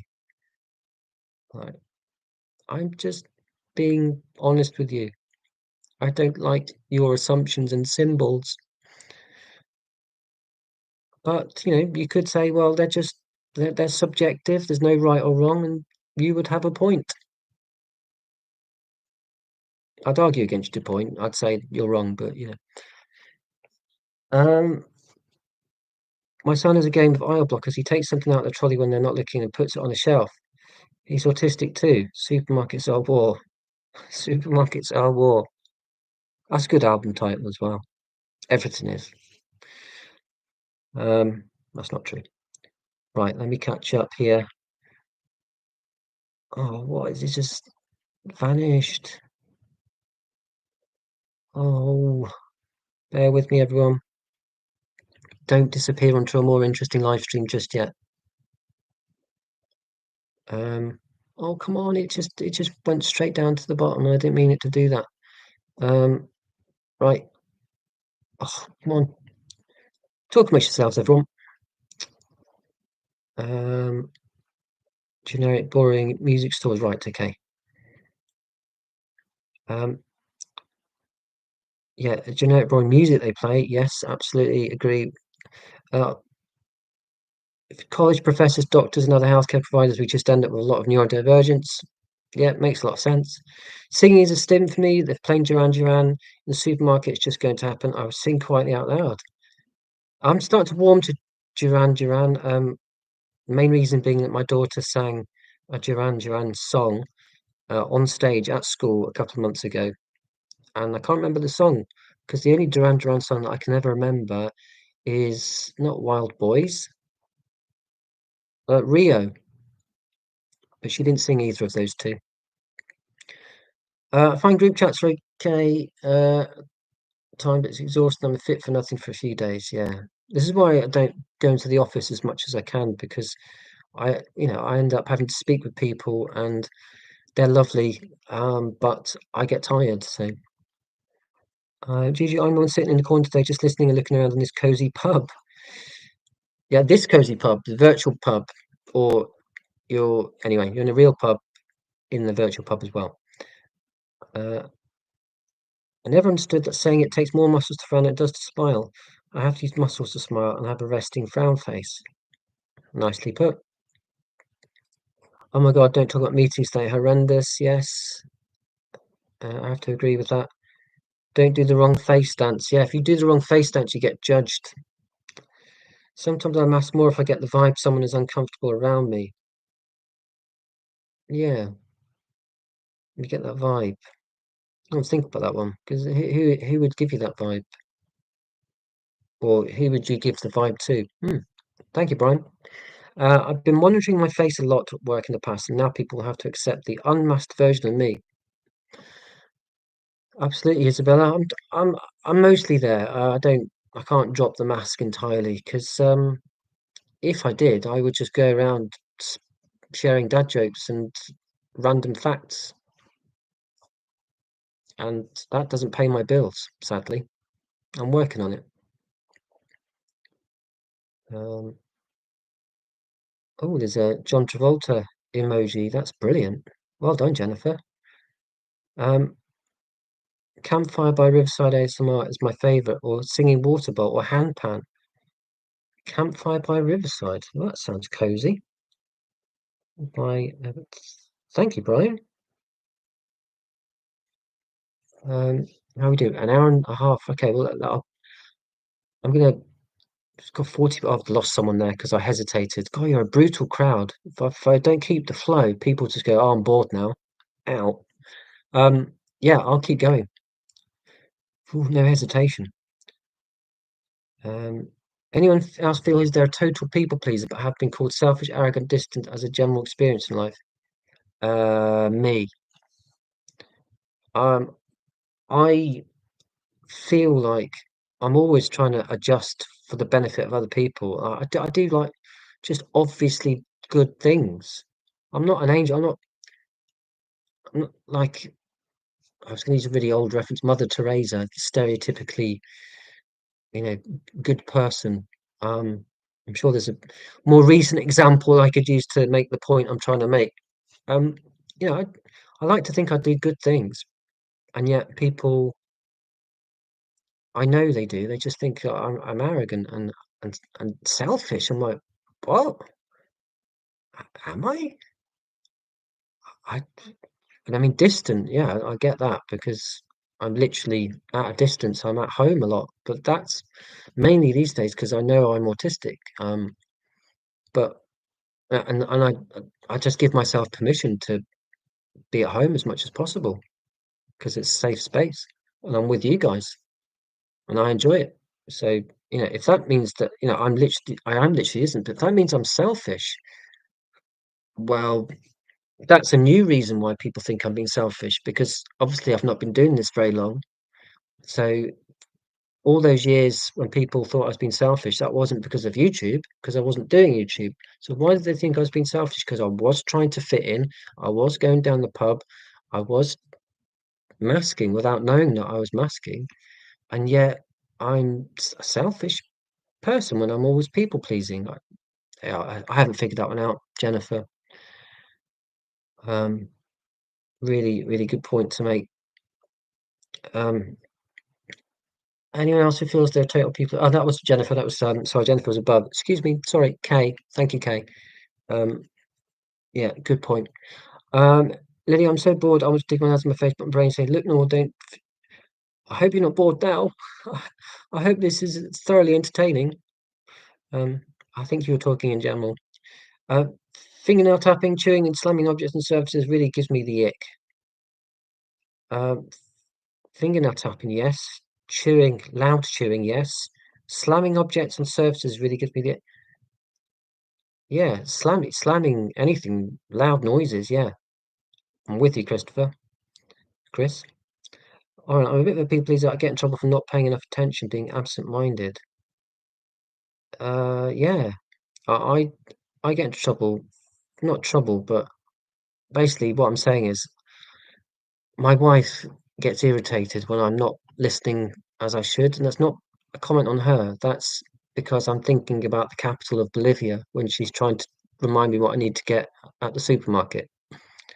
I don't know why I'm thinking about the capital of Bolivia, but my ADHD brain has said it's of vital importance that I reflect on the capital of Bolivia while I have to remember 5 items to buy from the shop. And no matter how many times I explain to my wife or anyone else that there's little I can do about that struggle in my brain to concentrate, um, no matter how many times people will disbelieve me. But I'll keep trying to explain, as I will keep trying to advocate for autism or autistic people. So we're not making choices about how we do certain things. We're autistic. We're programmed this way. We're not just being difficult for you. We are trying to fit in with you. We're the ones making the effort all the time. Does that make sense? Yeah, it's 11 o'clock here. I'm getting tired. I will wrap up um, at some point fairly soon. He says he'll be here till 1 in the morning. I won't, don't worry. I'm sensitive to mouth sounds and breathing sounds, especially when it's in a microphone.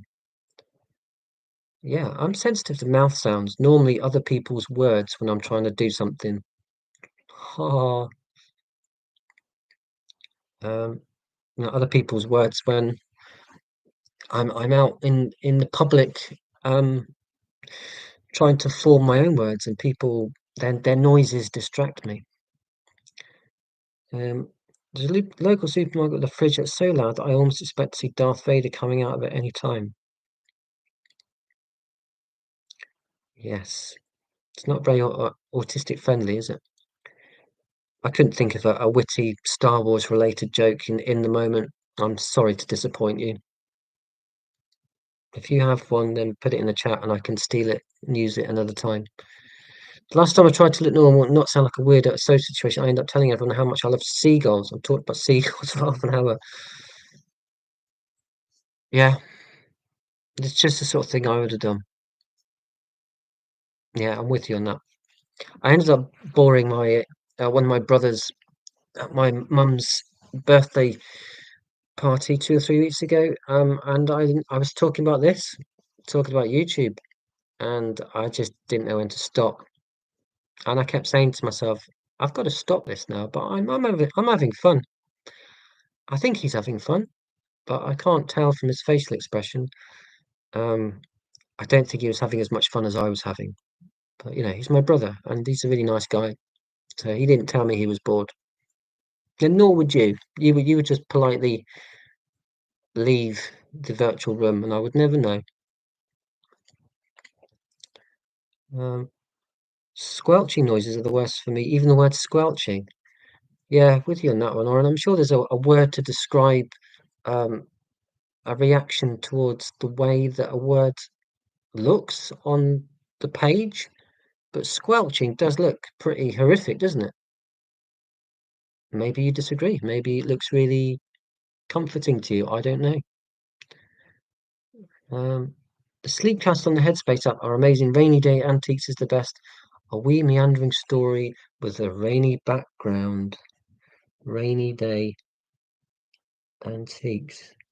Thank you, Andrea. Oh, I've got to read a poem, haven't I? Oh, I should get to that shortly, because otherwise I'll forget and then I'll just be falling asleep on my laptop. Regardless of how hot it might be, you have to wear a hoodie or something hoodie adjacent. It's a pressure thing, I think. Yeah, I'd say yeah, a pressure thing. I think it's like for me, it's like I've got a barrier. Like Oren was by email. Oren mentioned like wearing a baseball cap to. I can't remember. He worded it really well about keeping the world a bit further away. Um, I think that's what I like about hoodies as well. It's like a barrier, like a buffer zone, but comfy. Um, yeah, maybe I'm overanalyzing hoodies like I overanalyze everything. I even overanalyze how much I overanalyze. It's just an endless spiral. Lily's made the very profound point that seagulls are a complicated subject. I think we all ought to reflect on that for a few seconds. Some of them stared, some didn't say anything, some joined in the seagull conversation. Though no one likes seagulls besides me. But they tried.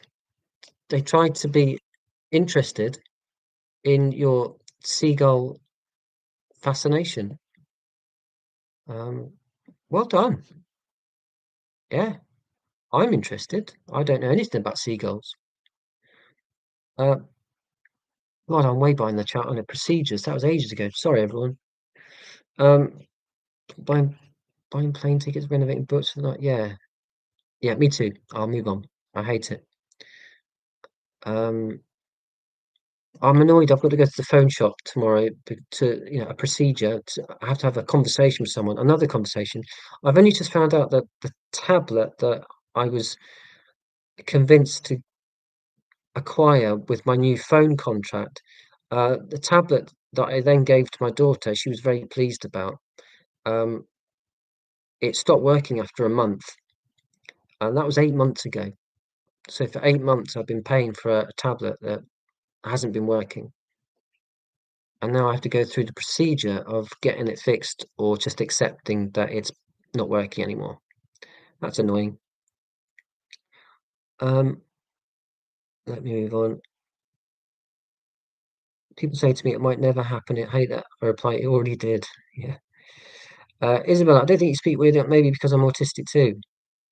Yeah, maybe. I think that's the point. It's okay here. I'm monologuing like autistic people do. That's the definition of a live stream. Um, and the tone of my voice, you might be thinking, that's pretty normal. Although you did compare it to ASMR. And ASMR is like meant to be calm and relaxing. But another way of saying calm and relaxing is deadly boring, is it not? I don't know. I prefer electronic form because most of the time, if you miss a box, web page will scroll to miss box and highlight in some way. I'm appreciating the detail of electronic form filling. Good advice. During the school reading assignment, we taped us reading, and my friend and I sounded identical. Yes, if you're autistic, there's a high chance that your best mate might be autistic, as mine is. I'm so deadpan, people don't realize I'm being sarcastic. Yes, likewise. Um, am I masking my voice now, lovely Rainflower Farm, whose real name I've already forgotten? I apologize. Am I putting more expression into it, or is this what others consider a flat voice? Um, I'm actually not putting a huge amount of effort into making my voice sound more interesting. Maybe I should. Maybe that's you're thinking, how dare he? He's not putting enough effort into how his voice sounds. But we've turned up, we've given up our free time to listen to this guy talk about nonsense. And he can't even be bothered to change his voice to be more entertaining. Um, well, I'm just being honest with you, I'm autistic. No, I haven't for the last hour and 40 minutes, I haven't been saying to myself, "Oh, you better speak a little bit louder there, and you better try and sound a bit more interesting." I've just been talking to you. So maybe my voice isn't as monotonous as I've been saying so many times tonight, but it is more monotonous than most people's. They're used to more variety, they're used to more small talk, and they're used to fewer dad jokes. They're missing out, aren't they? They could be here, um, listening to this dry wit, this parched, arid wit they're missing out on. Their loss. Um, they used to call us nerds. Yeah, I was called boffin at school, and never at any point did I think, oh, I might be autistic because it's autistic stereotype. Not once. I was just boffin, clever clogs. Just loved doing homework. Just loved learning, loved facts, loved knowledge. I'm autistic. Didn't know when I was a kid. When talking about something you're interested in that you're not monotonous thing, I think, yeah, Helen, that might be it. Because I'm interested in this because I want to be here and I'm with my mates. I'm relaxed and I'm interested because I'm talking about autism and autistic related experiences and making as many dreadful jokes as I can along the way. I mean, all of these things I'm interested in. So maybe that's why my voice isn't as flat as it normally is. Because, most hours in the day, I'm doing things that I don't want to do. So if I'm having to talk while doing those activities, I'm going to sound bored because I am bored. I'm not bored now. Otherwise, I wouldn't do live streams, would I? So, oh God, got to do a live stream tonight. Oh, it's so boring. But I've got so many fans and they expect me to be here. And oh well, better log on then. Oh, it's not working. I've got to set another one up. Oh, I hate this. Of course not. I'm here because I want to be here.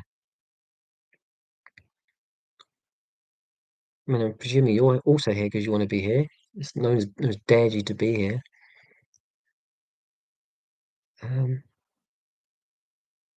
the sensational Sienna Price is here. Hello, good to see you again. I'm sorry you're so late.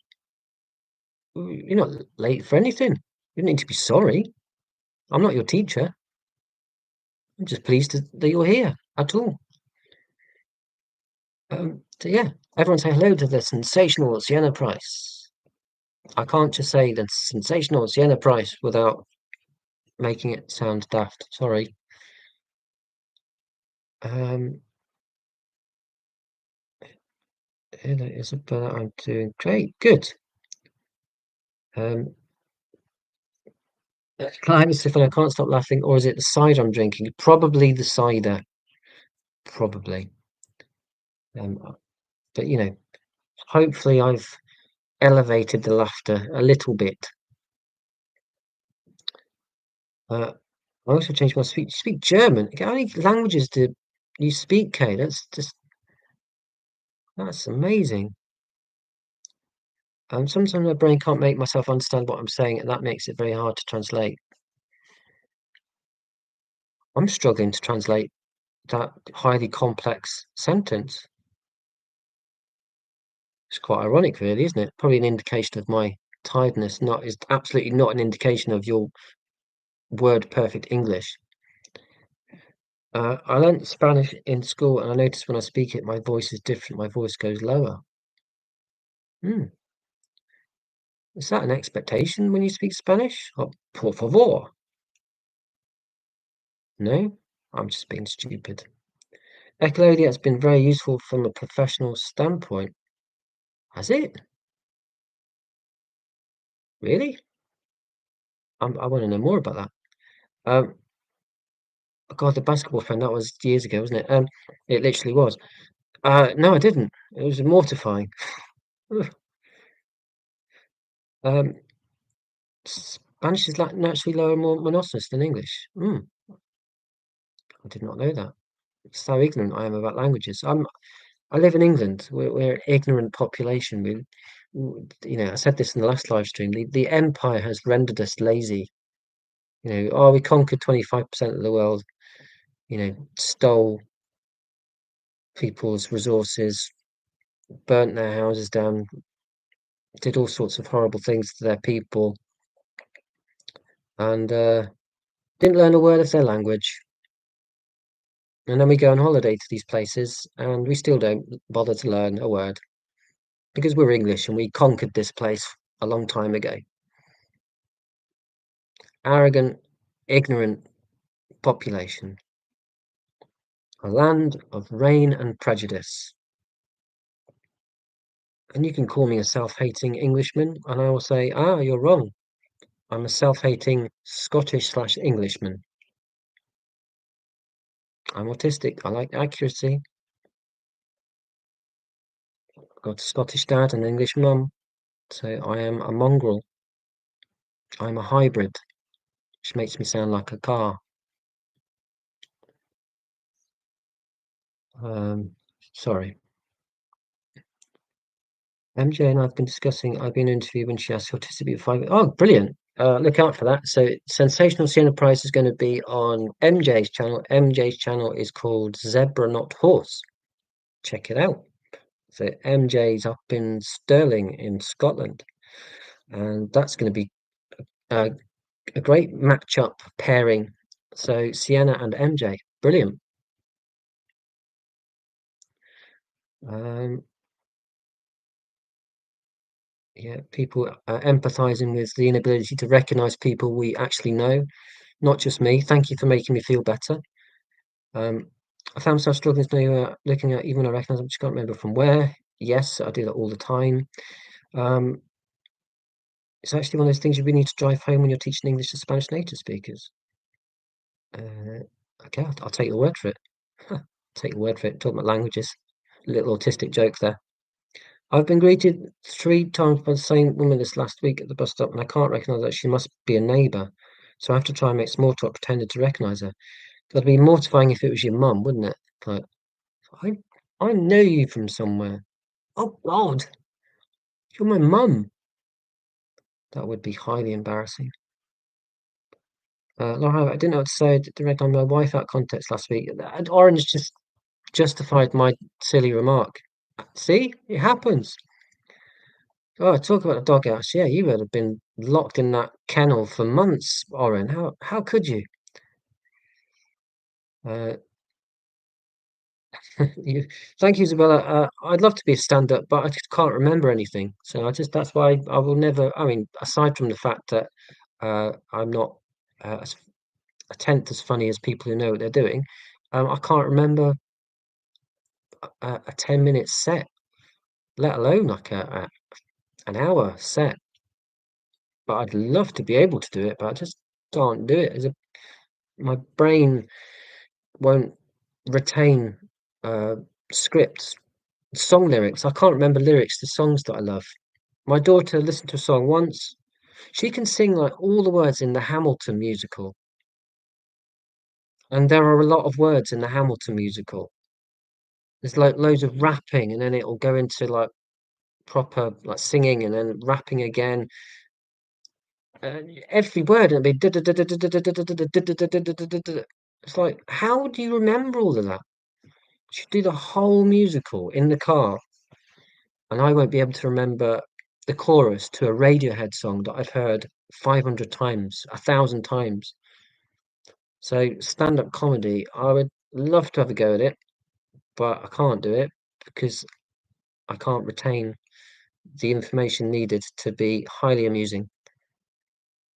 So I do what I would consider to be the next best thing. I do, well, I used to do stand-up poetry because, as I said to Arlene, an artist on the spectrum, with poetry, you're allowed to cheat. You can have your poem. Oh, I've got to do the poem, haven't I? You can have your poem in front of you, and people won't mind. But if you do stand-up comedy, you can't go, "Oh, bear with me, everyone. Why, why did the chicken? Why did the chicken cross the road to get to the other side?" You can't do that, can you? You have to just remember that. My memory is so terrible that I wouldn't remember the punchline to that joke. So yeah, but thank you. I'll take it as a compliment, Isabella. Thank you. Kay said lastly, someone stared at me as I walked down the street, passed me by and turned, said I did too. Good. Reciprocal gesture, like it. Uh, the sensational scene of being that I'm completely blind and autistic, I rely 100% on verbal tone. That makes a lot of sense. And even with that, I'm not always sure if people are just joking with me or if they truly are mad at me or if they're joking. Yeah. Um, it's difficult for me to say anything in response to that without sounding deeply patronizing, Sienna. Um, so I'm just going to acknowledge the difficulty you have assessing what people mean, and then I'm going to move on. But I hear you. Jim Rover, recognizing familiar people out there context takes extra work to recognize people that I know. Yes. It's a lot. See, this is partly why I do the live streams because I'm like, um, Jordan said, validating. I'm looking at these comments going, so it's not just me then. And of course, when I read comments under the videos and comments under other people's videos, I'm like, wow, this is why we're on the YouTube, because if you don't read these comments, you don't watch the videos, you don't look at the video comments, you will assume, or you're far more likely to assume that you're just this oddball who has these experiences and no one else does. When we know that that's not the case. We have very similar experiences, and it's massively comforting. I just wish I'd been doing this 25 years ago. Um, Catch up. Okay, I think I'm getting there gradually. I was shopping and put stuff in someone else's cart because I thought they were my boyfriend for a minute. Yeah, I recently took someone's trolley and was like, looked at the trolley. I was like, I don't like pasta that much. Why have I put 8 packets of pasta? Oh, I've got someone else's trolley. Like, try and put it back without them noticing it, and then get to the end of the aisle and someone's standing there like, it's like I didn't. You're judging me if you're taking your trolley. I should be judging you for the amount of pasta that you're about to buy. Blimey. I know we need carbohydrates, but we don't need that many carbohydrates. What are you, a bodybuilder? Of course, I wouldn't even say that because I wouldn't want to talk because I'm autistic. I just want to do the thing and get out. I don't want the conflict, but that relentless, judgmental monologue would be going on upstairs. I'd be like, and it would amuse me on the way home. And then I'd go, oh, that's material for a wildly entertaining live stream. So yeah, let me catch up. I think I'm getting there. I think I'm getting there. Uh, as I always say, I'm sorry if I've missed your comments, but it's not for lack of trying. As hopefully you would have seen, I tried desperately to keep up. Um, Richard Moore, I'll just read your name out loud for because I can. Um, oh no, maybe I'm quite a bit behind. Oh no, Orchards and Dutch, have you gone? Oh no. Um, Hang on, bear with me, everyone. Right, okay. People tend to assume we're being rude on purpose. If we don't greet them, they don't even imagine. And I've just lost the comment now. Bear with me, everyone. Um, yeah, I'm sure I've walked past plenty of people, and they've just assumed I was being rude, and I just didn't recognize them in the moment. I wasn't being rude. I think that's what you mean. I think there's so much to say to express myself in the autism community if I speak up on other channels. The replies are just doubters, naysayers, or just trolls. Yeah, I don't understand why people get such a kick out of being unpleasant. I mean, generally in life, but imagine logging on, going on the internet, and just willfully being unpleasant to make people unhappy, just firing off messages to make people unhappy, and then feeling pleased about that, presumably feeling pleased about that. Why would you do that? So many things in the world that you could do, like, I don't know, just not turn your computer on, do something constructive. I don't know. I can't think of anything witty as an alternative to being a troll, but anything but, well, not anything but there are many other things you could be doing instead of hurting people. I don't get it.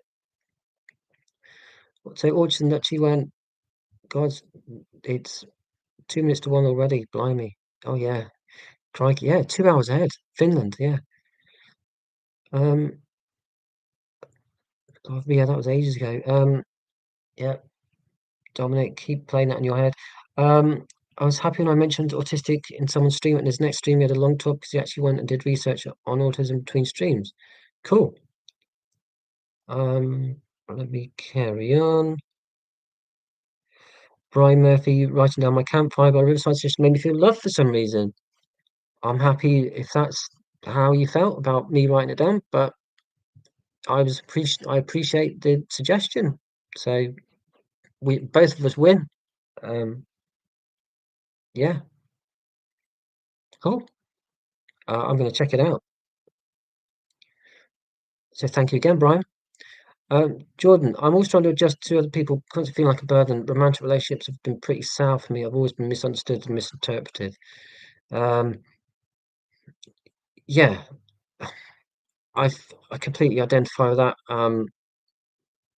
And without sounding flippant and complacent, but I, I hit the jackpot by meeting my wife, um, because she's the only person that I've ever been able to.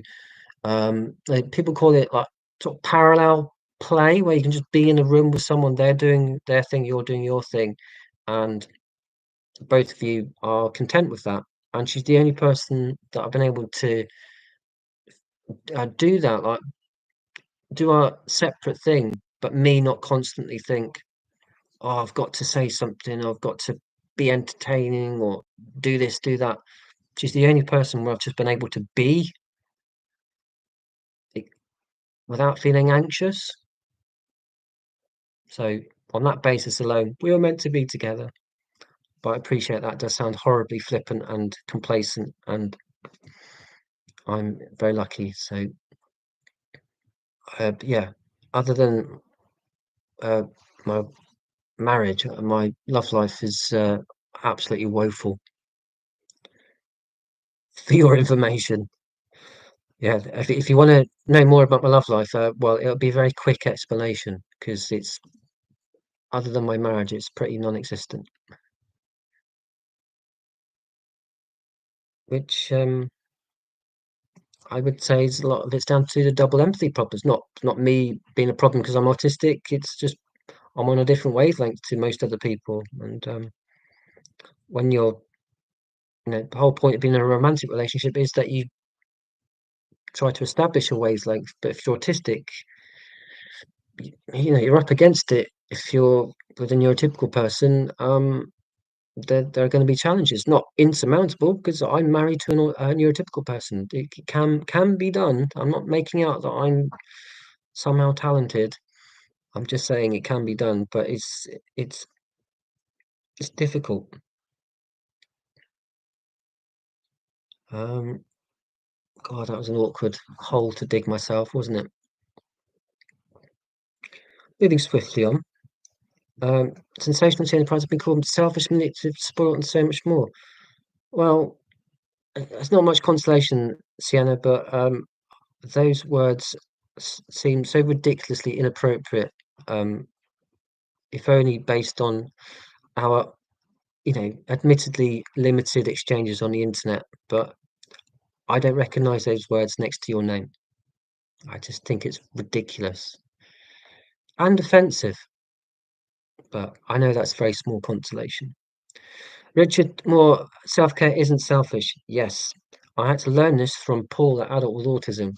One of my favorite phrases, self-preservation is not selfishness. If you need to spend 4 hours in a room on your own or longer, without any human contact, that's not selfish. That's self-care. Um, but knowing that you're autistic will give you permission to do that. But if you don't know you're autistic, you might believe what other people are saying, which is, oh, you're selfish. You just want to stay at home on your own. Well, you never think about anyone else. No, you're just looking after yourself. But you need to know you're autistic to give yourself permission to do that. vital. This is the hill I will die on. This is what I'm going to be saying for the next, if I have it, 30 years. If whatever time I have left, I will keep saying what Richard has just said again and again and again. Um, Heather, hello, or Heather. So I was literally fawning intensely, but still got kicked out of pottery class for being rude, trying to take over and trying to rip her off. Yeah, just it's double empathy. We've got our intention, um, it's misinterpreted, and then we're the ones at fault. When in fact we're sort of bending over backwards to please other people. It's just so infuriating, but I get it, absolutely get it. Oren's gone to the grocery store. Blimey, oh, he's listening while he's doing that. Wow. Um, Not Paul and me talked about. God, I'm way behind. I catch up. I don't my sting. I do my set behaviors. Choose my blindness. Choose my sense. I've got that. Nobody else does that. Well, like I always say, you do you as long as you're not harming anyone. I don't know the stimming thing. I mean, I don't. I do stim. I listen to music on repeat. I jig my leg when I'm stressed. Um, bite my nails. I didn't realize these were all stims, but I now know that when I'm anxious, I will stim. And some stims that other people have are more visible, but they're self-regulating. It's self-care. And unless stims are harmful to the person who's stimming and or other people, you should never suppress them and or try and teach people not to stim because you're teaching someone to not be themselves. And is there anything more harmful than that? Right? Don't be you. Oh, we don't want that. Oh, well, here's an easy way to give someone lifelong trauma then. Don't do it. I'm not saying you would do it. I know you don't need this lecture from me. You know what I mean? Well, don't do that thing that I was just talking about. Um, Jordan Whoops trying to reply to you. Lord, yeah, I'm so behind on the chat. I don't know what you're referring to, so I'm in the wrong now. If I tried to supermarket list of check boxes, I made one where everything's by default checked, and that sounds like a very organized system. I like it. I haven't tried it. Now what I do is I get my wife to send me a WhatsApp message, a shopping list on WhatsApp, and I go around the shop looking at my phone, and then I still forget to get stuff. Um, Jordan, I'm sorry, I assume I can use return to go line down. Sorry, you know. Yes, quite tricky this one. God, I'm way behind Squelch. Yeah, we move on from Squelch. That was 3 years ago.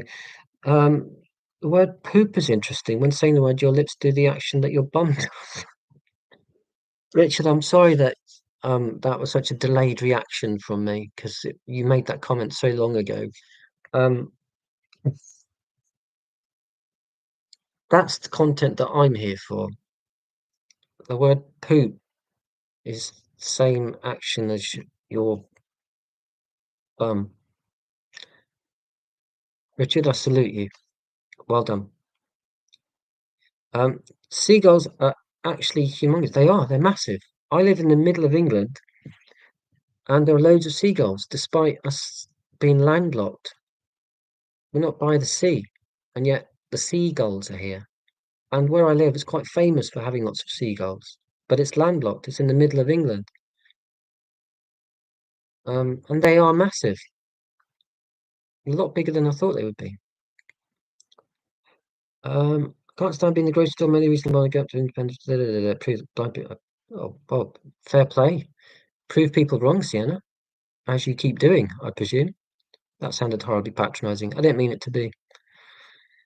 Procedures are generally horrible. If they're online, there's an extra layer of stress. Yeah, I always get wound up. Filling in forms, paying bills. Ugh. Hoodies are really good, especially when you get really, really good ones. Enjoyed how much they've been discussed this evening. Yeah, I bought a hoodie in a second-hand shop in Nottingham last October. Can't remember the name of the shop, but there are a couple of two or three of the same shop in Nottingham city centre, and I bought this Adidas hoodie, and I absolutely love it. It's like a blanket.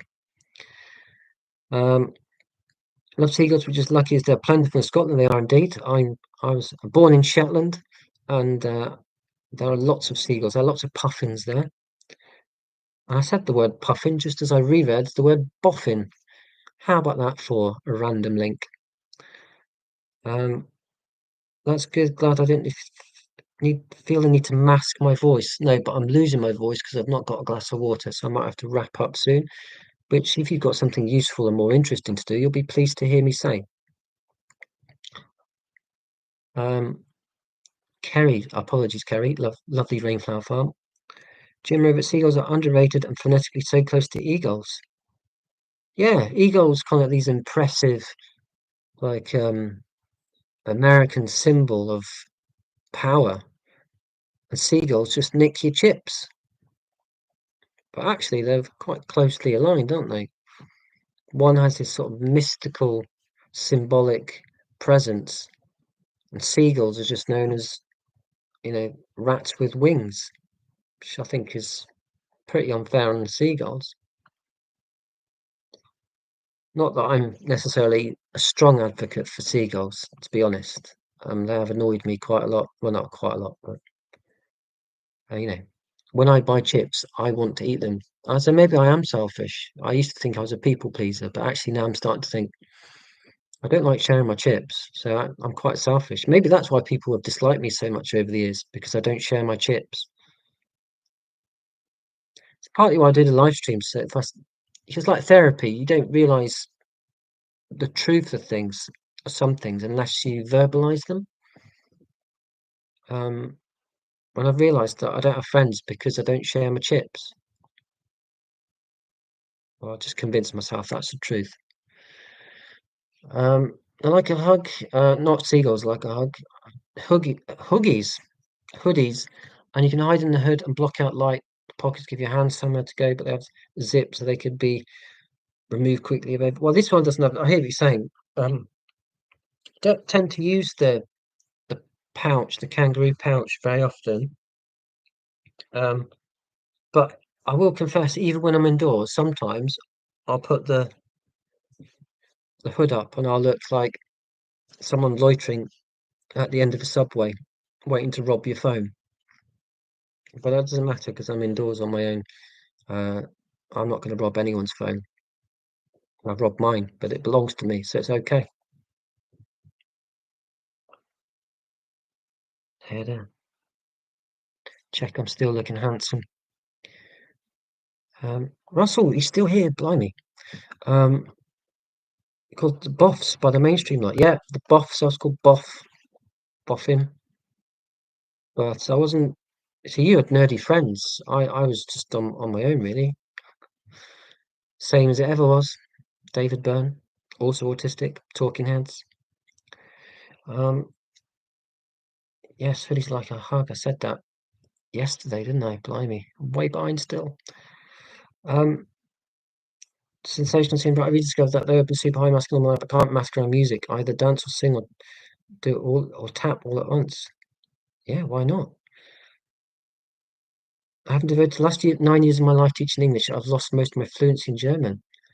Oh, so you're actually German, Casey. Your English is that good. I'd never knew that. Wow. Das ist gut. Sorry, my accent's fairly bad. My son's learning German. He's chosen to study German, continue studying German until he leaves school. So he chose German instead of French and Spanish. So he loves his German. Um, Charlie, a lot of my friends are English Scottish hybrids, the best sort. In fact, you shouldn't say that, should you? None of us are the best sort, are we? We're all equal. We're all special. God, digging myself holes tonight. Um, it makes it sound like I have way more friends than I do. It does make you sound like you've got loads of friends, to be fair, Charlie. That's fine. We monopolised the computer room every lunchtime. Being in the computer was quite new and niche back in the 88. Yeah, it would have been. We went around with pocket stuff with floppy disks. Yeah, I'm a bit younger than you. Remember having an Archimedes computer in 1991 when I was 8, 9 years old. And even when I was 9 years old, I was like, "That is pants. That computer is pants. That's rubbish." But because it was 1991 and computers were still fairly rare, it was also impressive as well. But trying to use it for anything other than writing "the cat sat on the mat," well, you couldn't, could you? It was just, it was a computer, so wow. You're not a stand-up, you're more of a sit down. Meta, like it, Richard. Yeah, that's a good opener for a, I was gonna say a stand-up set, but a sit-down set. I could sit down like a folk singer, but without the guitar, and people could be like, "Is he gonna play the guitar?" And I'd be like, "No, I'm a sit-down comedian." And because I'm a terrible comedian, I'd have to do the nose thing to emphasize how rubbish I am. But it's a good gag though, Richard. You're on form tonight. You can also do the whole Hamilton music. God, you're multi-talented. Blimey. I want to learn, I want to speak every language known to humankind, and I want to be able to memorize lyrics to just one song. I just can't do it. I don't know why. Um, s- C2 in Spanish, English, C1. Well, my mind is blown. Just speaking English, just forming a coherent sentence tonight is a win. And you're talking about learning several languages. I'm in the presence of geniuses. Is that the plural for genius? I don't know because I'm not a genius. Check out the song Seagulls. Um, Stuffing has one of the bad lip. Okay, thank you, Orin. I'm gonna write that down and check it out.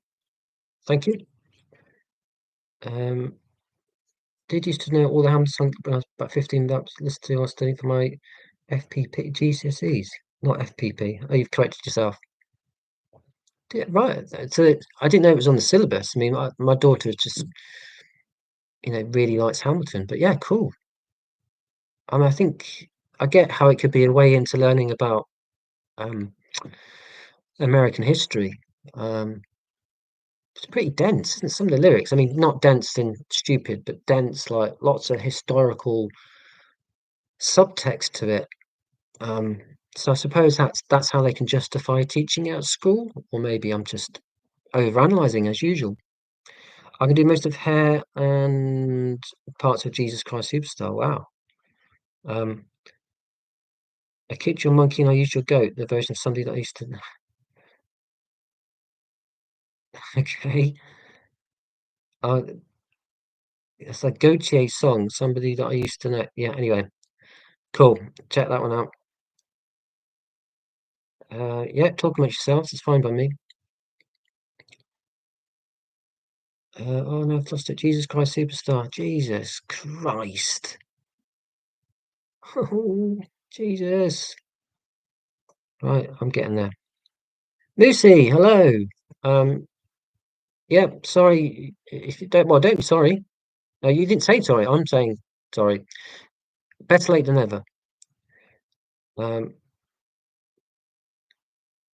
this common crowd is much too loud. Okay, fair enough. No trolls welcome except Moomin trolls. Okay, that's the new group rule, everyone. Um, it's such a musical night. I love Les Mis. Yeah, I've never made the effort to go and see. Have I seen the musical? No, tell a lie, because my daughter wanted to see it. Um, we saw Joseph and his Technicolor Dreamcoat 3 years ago, and it was great. It was the London cast, but in touring the UK, and it was absolutely amazing. Rocky Horror, I'd love to see that, but I've got to make the effort. I'm going to see Scissor Sisters next. I can't say that. Scissor Sisters, although they're not called Scissor Sisters because they like slicing up bits of paper. You can You can find out the meaning behind the name Scissor Sisters in your own time if you want to. Um, anyway, I digress as usual. I'm going to see them. I'm not going to go round to their house for tea. I'm going to watch them perform in a massive arena in Birmingham, UK, not Birmingham, Alabama. Um, so yeah, I do go out now and again, but yeah, musicals. Maybe you should get my daughter to recommend one again. Uh, all my trials and tribulations, sinking in a gentle blue void, I'll stop now. Yeah, I thought that was a lyric. Uh, this stream is parallel path. Usually either draw or play solitaire Sudoku while watching live. Yeah, I'm all for that. As I keep saying, Charlie, I think because of the length of the live streams and because it's just a lot of nonsense, you could do something useful while I'm jabbering away in the background. My autistic brain likes that multitasking because I like you to be doing something useful, but obviously, I want people to listen in as well. So cool, multitask away. Just don't perform liver surgery like Oren was doing. You need to be focused on that. Don't listen to me. Um, usually read or do things on Goodreads. Yeah, carry on. Stuck to your phone, which does not allow me to do more than one thing at once. You're not stuck. You can disappear at any moment. There are 39 people here. It's incredible. I'll leave. I will honestly go shortly. And you can get back to doing something else on your phone or not. Go outside and you know appreciate nature. I don't know. Uh, there's light over at Frankenstein Place. Oh God, yourself. Can someone shut her up? I don't get the reference there. Is that because of my ignorance about musicals? Orange now shopping with his headphones on, listening to me witter away. Um, be yourself. Wait, no, not like that. Yeah, that's the autistic predicament I think most of us have. Like, yeah, be yourself. It's 21st century, man. Diversity. We all love a bit of diversity. I'm an accepting, liberal-minded person. We live in an advanced society. You know, we're progressive people. Just be yourself. Like, oh, why are you monologuing about autism? That's weird. But you said be yourself. Yeah, not like that.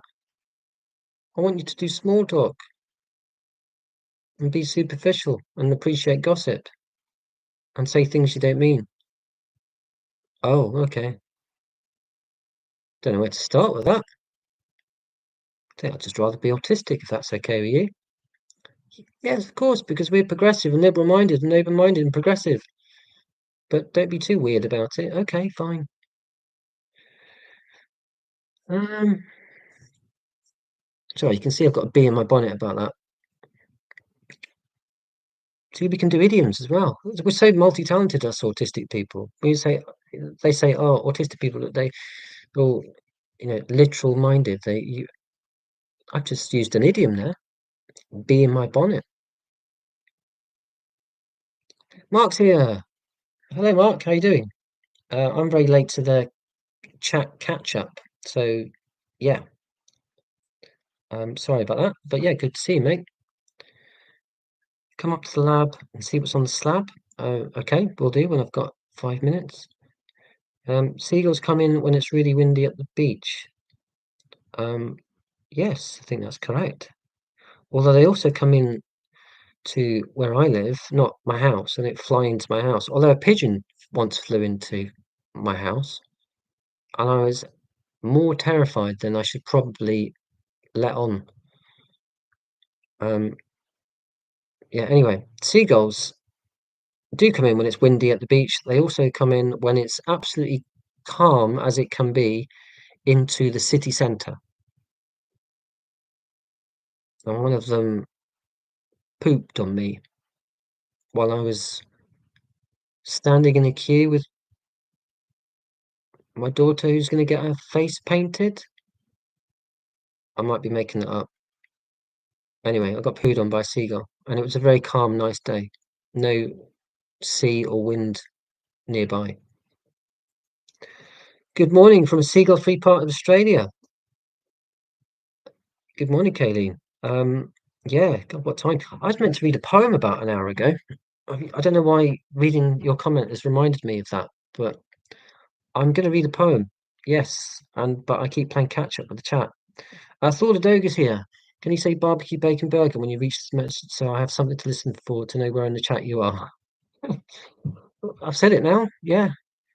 Um, Thank you for that cue. Groovy Belinda's here. Hello, Groovy Chicky. So we have Australia, we have had Finland, but Sweden, America, um, Trinidad, Scotland, England. I don't know, I said England just so I was pinching my nose and it sounded funny. England. Uh, Seagull stole my hot dog out my hands when I was 4, and I still hold a grudge. And I think that's entirely justified. Um, Stole the whole thing. Just so greedy. Oh, I think I've seen the Rocky Horror Show 50 times and I have a picture of this soundtrack. Nice. That's commitment. It's a post in my bedroom with quotes from the book Seagull Picks as a preteen and teenager. Seagull Picks. God, that is devotion to seagulls. Um, oh, I'm almost getting there. Archimedes computers were great. Archimedes, that bird from TF2, is it? I don't know. Um, oh God, I'm 11 minutes behind, 12 minutes behind. I used to type in programs magazine TR80. Don't know what that is. It's a YT video in the autumn. Okay, I got you. Richard, you're learning a few languages. Just love to learn things. Cool. What languages? He probably told me or told us in the chat already. Um, oh, I've just lost the chat again. Do bear with me, everyone. I think I'm getting there. I speak tiny fragments of other language, not particularly good at anything other than English. Moi aussi. Ah, yeah, I'm not very good. I take my phrase books with me on holiday. I do a deep dive into a language for 10 days and then instantly forget it when I land back in England. Sitting on the cute mouse eating a crab sandwich from a payback. Seagull lands next to me, eyes me. You try and take this, I punch you. We reached an understanding. He flew off. Lily, that's a wonderful short story. I want to know more. What chapter 2? What happened next? Hamilton was not in syllabus. I worded that and mislead right. Did not study. No, didn't mislead it, Charlie. I just assumed something that wasn't the case. Oh no, Oren, you've gone again. Um, I'll catch up with you by email. The fact you're so slow to read chat is great practice for interspace communication. I'm too slow to understand what that means. I don't know if that's a slight against me, but yeah, I am slow with the chat because I try and respond to everything and it's impossible. Um, Mark, do I like wet leg? I do like wet leg, the band. I don't like having a wet leg. Who does? One wet leg. Oof. Two wet legs. Ew. Um, yeah, I like chaise longue. I got the big D. Um, yeah, I like that particular song, but I haven't really caught up on the others. Scissor Sisters, I thought they were in semi-permanent hiatus. Animatronic won't be on tour, which I'm pretty gutted about because she's amazing. But they were on what you've just said. But it's like an anniversary. Well, it'll be 21 years since the debut album. Um, so yeah, they went their separate ways, and they're sort of doing the debut album in its entirety, and but animatronic's not there, so sad about that. When you reached an understanding with the seagull, that was funny. Great short story. Stephanie, no, you've gone. Understandable though. Um, Faux Real, not heard of them. Thank you, Jim Rover. I'm so bad at idioms and few I do mostly make me uncomfortable because of the usual unpleasant imagery. Wonder what idioms you're referring to. Let me go down. Part two of the comment next week. You can't amount down if you want to keep the job. Um, well, okay. Depends how accommodating your employer is, I guess. Sorry, I might have missed some context there. Um, Lucy, I've non-zero chance of mistaking idiom metaphors for the literal meaning. Not 100% unable to, but enough that can still cause issues. Um, I'm obviously tired. I'm trying to wrap my head around what you just said. I'm sure it makes absolute sense to everyone else. It's a sign of my fatigue and not any comment on what you've just said. I still have a grudge against the Crows after several incidents. With the risk of sounding like a conspiracy theorist, they were definitely out to get me for a few months in 2022. Charlie, I think the Crows are out to get all of us. I think we need to be on our guard and watch out for those devious birds. It's not just you. Hopefully that makes you feel better. Um, I gotta admit, I'm a big fan of their first two albums. Who's that? I don't know the band. Is it Wet Leg? I don't know if they got that many albums out. Um, Eddie, you said you love Rain and Darkness. Me too. I find grey skies and rain energizing. Sunlight's draining and makes me depressed. Only open my curtains when it rains. Isn't that a garbage song? Yeah, I do like. Yeah, I've already said it. I like subdued. I like grey and blue. It sounds weird when I say it out loud. I don't like it hot. I do like sunlight. I do like sunlight. It's the temperature that I think I'm more bothered about. Yeah. It's raining cats and dogs. I know what it means, but Antonio, I'm still worried about the poor cats and dogs falling from the sky. Um, yeah, don't worry. They're fictional. They don't exist. But I know it's not as simple as me just saying don't worry. But I get what you're saying. Long distance comms and space is a problem because radio signals travel at the speed of light, but distance makes it a long delay to get there. You guys are way too clever for me. I'm an English grad. I like poetry. I'm going to read a poem in a moment. Sorry it's taken me this long to get there. God, 2.5 hours. I don't know if is it Andrea suggested it. I'll just have to email her the poem. Um, yeah, I don't understand this science stuff. What is science? I don't know. Complicated stuff. I don't know. Um, I was going to make a really dreadful gravity joke, but I'll just drop it. Hey, um, right. Long distance comms and space problem with radio signals travel at speed of light. I've already read that. I'm reading it again. That's how slow I am. Um, oh, Scissor Sisters, right. Yeah, cool. I've lost track. I really just got into the first album, kind of lost a bit of interest after that. He says, having spent a lot of money to buy 4 tickets to go and see them.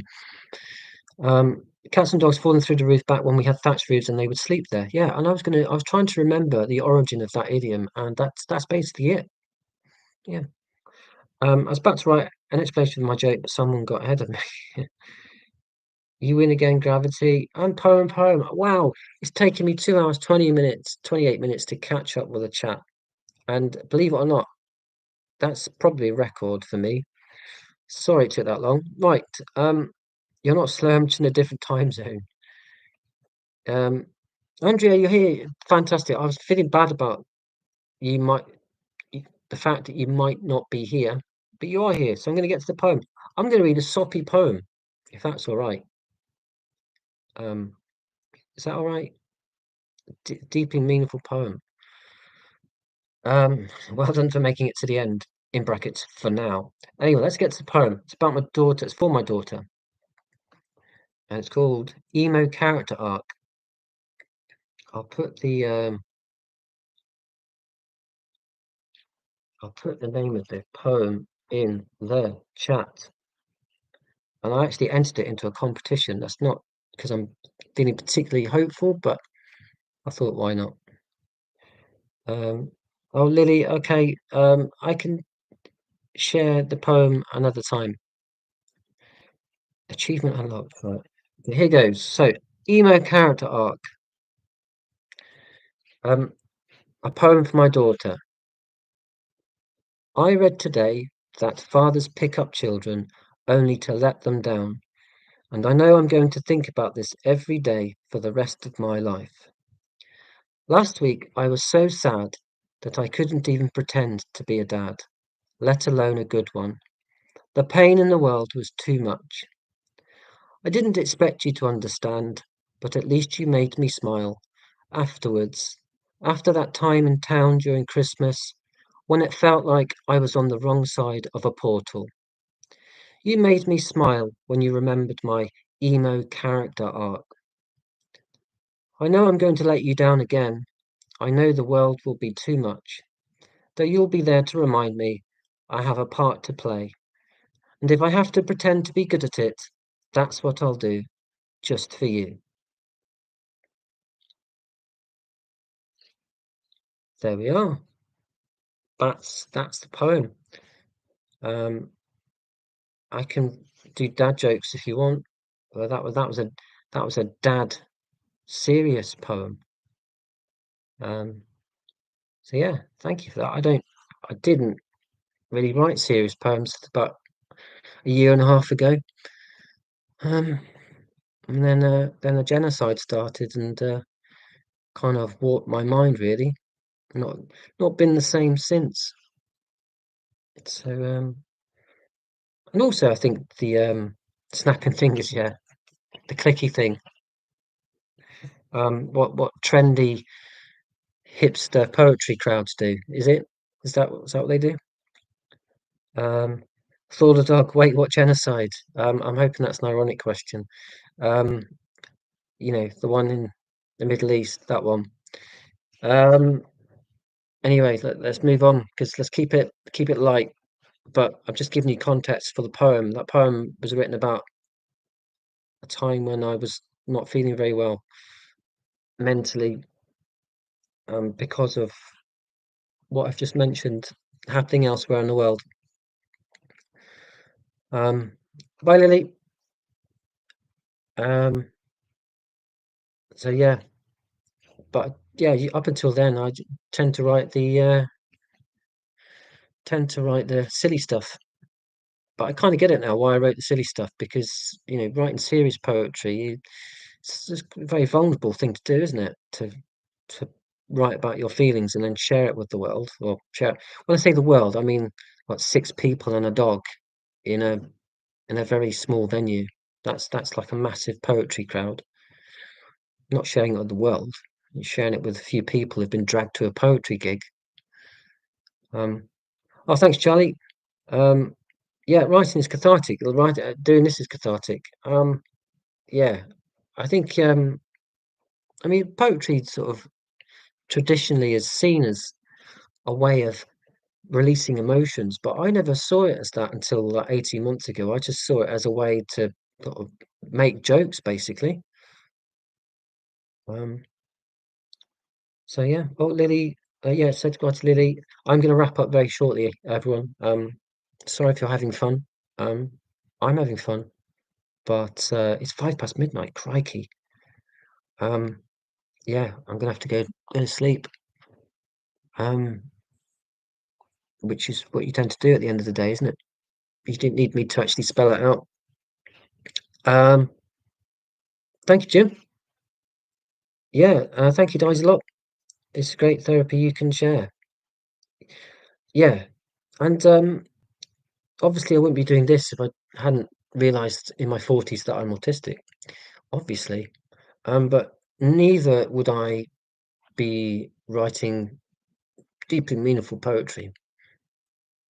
Um, have you seen When Love Arrives? No, I haven't, but I'm going to have to write it down. Um, God, I'm so thrilled that I'm at the end of the chat. I'm so pleased. I'm stupidly pleased about that. Um, Although I've annoyed so many people along the way because they've waited for me to respond to their comments. They've gone, "Oh, I'm done with this guy. I'm going to bed."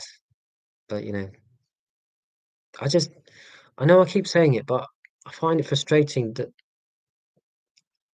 well, I know what it feels like when you're in a live stream, someone else's live stream, and taken the time to comment, and you just see it scrolled past, and you're like, oh, I wanted that YouTuber, that human being, to acknowledge my comment.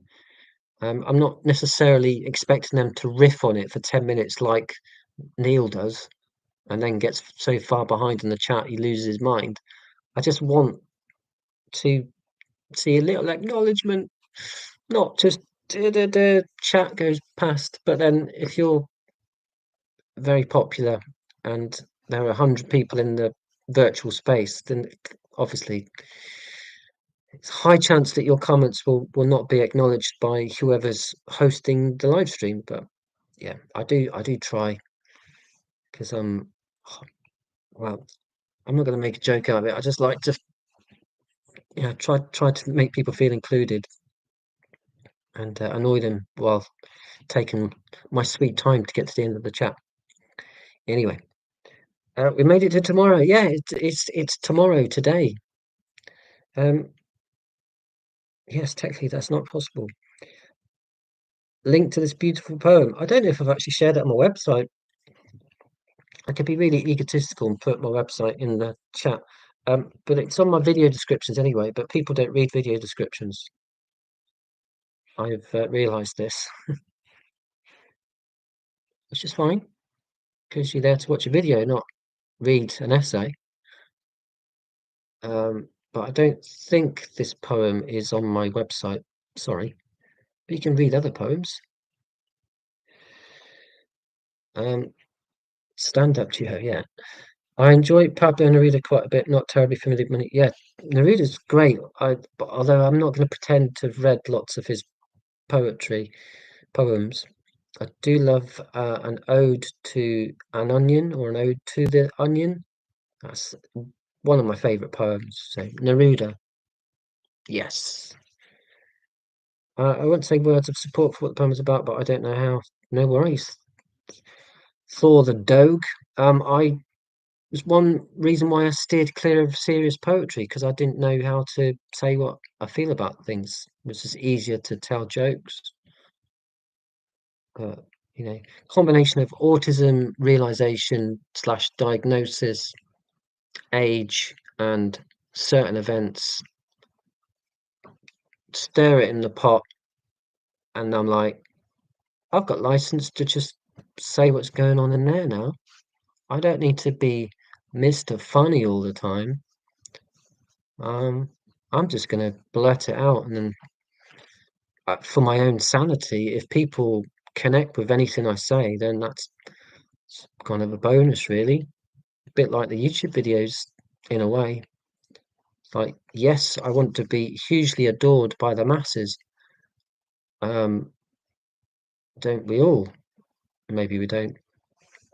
But really, making videos and writing poems is that someone's already made the point. Sorry, I've forgotten who it was, but it's a catharsis. It's a release. It's if I don't do it, if I don't hook up with you guys, um, then I don't feel as well as I could feel. So no pressure. Go easy on me. Walk on eggshells. Don't be too harsh, because I need you. I need your approval to keep me going. You know what I'm saying? See, I'll try and twist it into a joke. It's probably a trauma thing. Don't expose yourself too much, because otherwise you'll invite people to view the real you, and they might not like that. And if they don't like it, then you'll be really hurt by that. So yeah, tell jokes, smoke screen, not masking in a way. Well, it's not really masking, is it? You know what I mean? It's pretending and masking. Are they the same? Discuss. Hand in your essay by tomorrow. Right. So yeah, I think I'm gonna wrap up. Um, two 2 hours 39 minutes is actually pretty standard, believe it or not. If you've only been here for a few minutes and you're thinking, crikey, this guy blathers on for England. 2 hours and 40 minutes. What's he playing at? Well, people have got lives. He's got a life, surely. 2 hours 40 is that's pretty bang on average. I've done this for 4 hours once, and I felt like I've been doing it for half an hour. So, yeah, I'm still trucking, but I am gonna have to go, very shortly. So, um, I was thinking the poem "When Love Arrives." I'm sorry about confusion. Don't feel bad. Please don't feel bad. Okay, don't feel bad. Thank you. Yeah, no need to feel bad. The super chats are people to grab attention when you've got as far as getting that label. Not sure what the criteria are for getting it. The super chats, I've no idea what that is, Russell.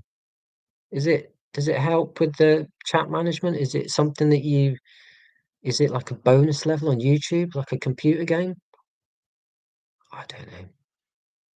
I saw Isabella do a live stream, and some of the comments were appearing like there. Not I can't do it. There. The comments were like magnified. I thought that was really cool. And probably ought to have asked Isabella at the time how she did it. Yeah, not figured that one out. I believe autism impacted like one or two forms of empathy, so that might explain it. Absolutely relates to empathy. Um, I've heard of affective empathy, and intellectual empathy, something I ought to read more about. Um, I've a, I've what I consider to be an intellectual empathy. That's not to say that I'm clever. It means that I try and I think my empathy is sort of grounded in logic. Like I don't understand why what people hurt each other because there's no sense to it. So I try and intellectualize it. And when things don't make sense to me, like wars, genocides, it I I get very, very upset by it because I'm like, there is a way around this, but you're choosing not to choose that way. Why? And my autistic brain can't compute why people would voluntarily dodge the sensible solution. It's like, I can't deal with that. And a lot of people are getting hurt because you're not picking the sensible solution. Why? I can't compute. People say, well, that's not empathy. That's you being sort of cold and clinical about a situation. I'm like, no, I care about people. Obviously, that's the whole point. But I'm also adding what I consider to be logic to the situation. Um, my empathy for people isn't based on sort of I've heard what everyone else thinks or popularity.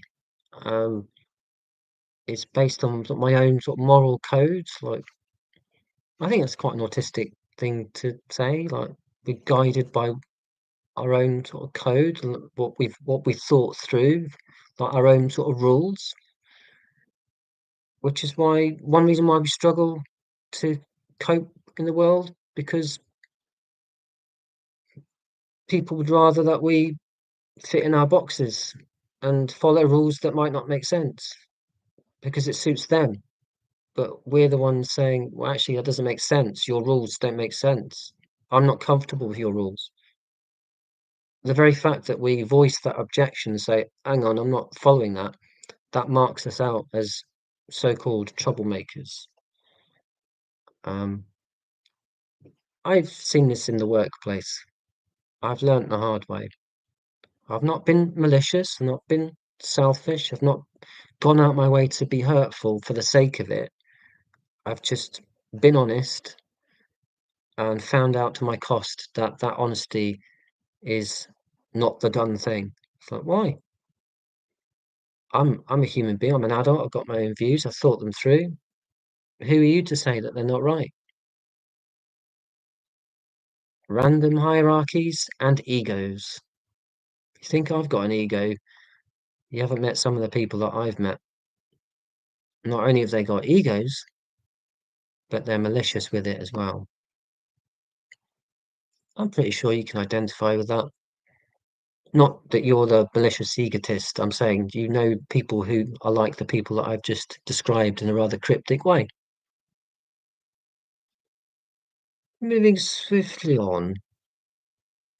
Um, so yeah, I'm starting to annoy myself with my own voice, which is probably a sign that I should leave you to it.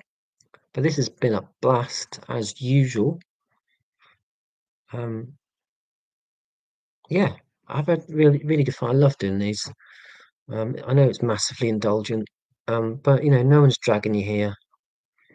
No one's dragging me here. You know, we're adults.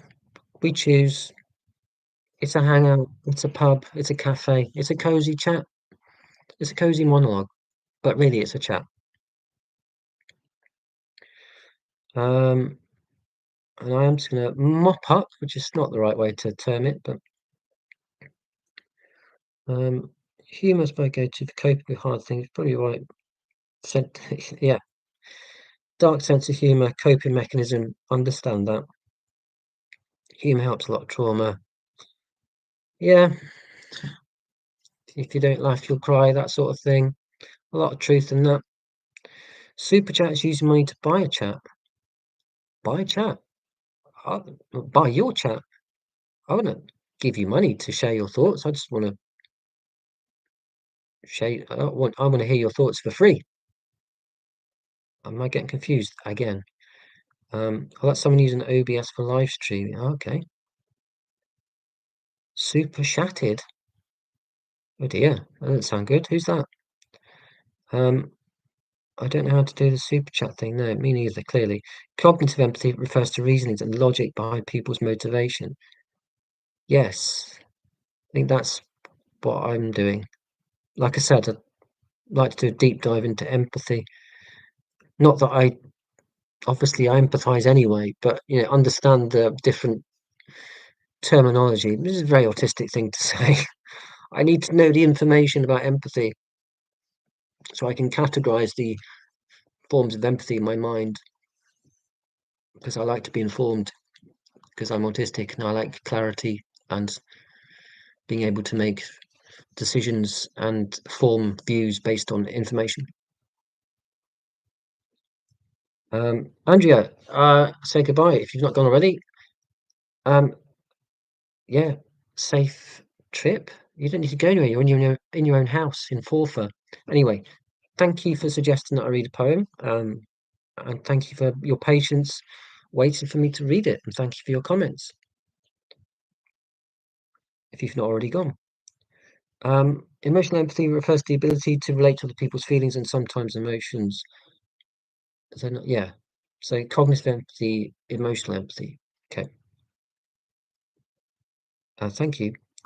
Charlie, the not computing injustice and hatred relatable. I sort of know in theory why people do bad things, but I don't get the motivation behind it properly.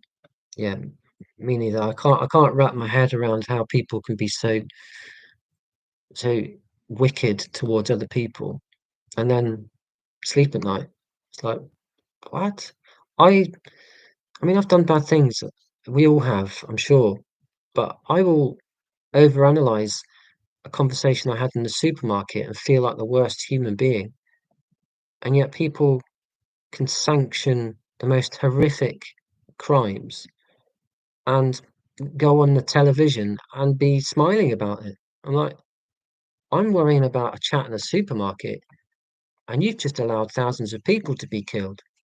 Why are you the one that's smiling? That's a rhetorical question.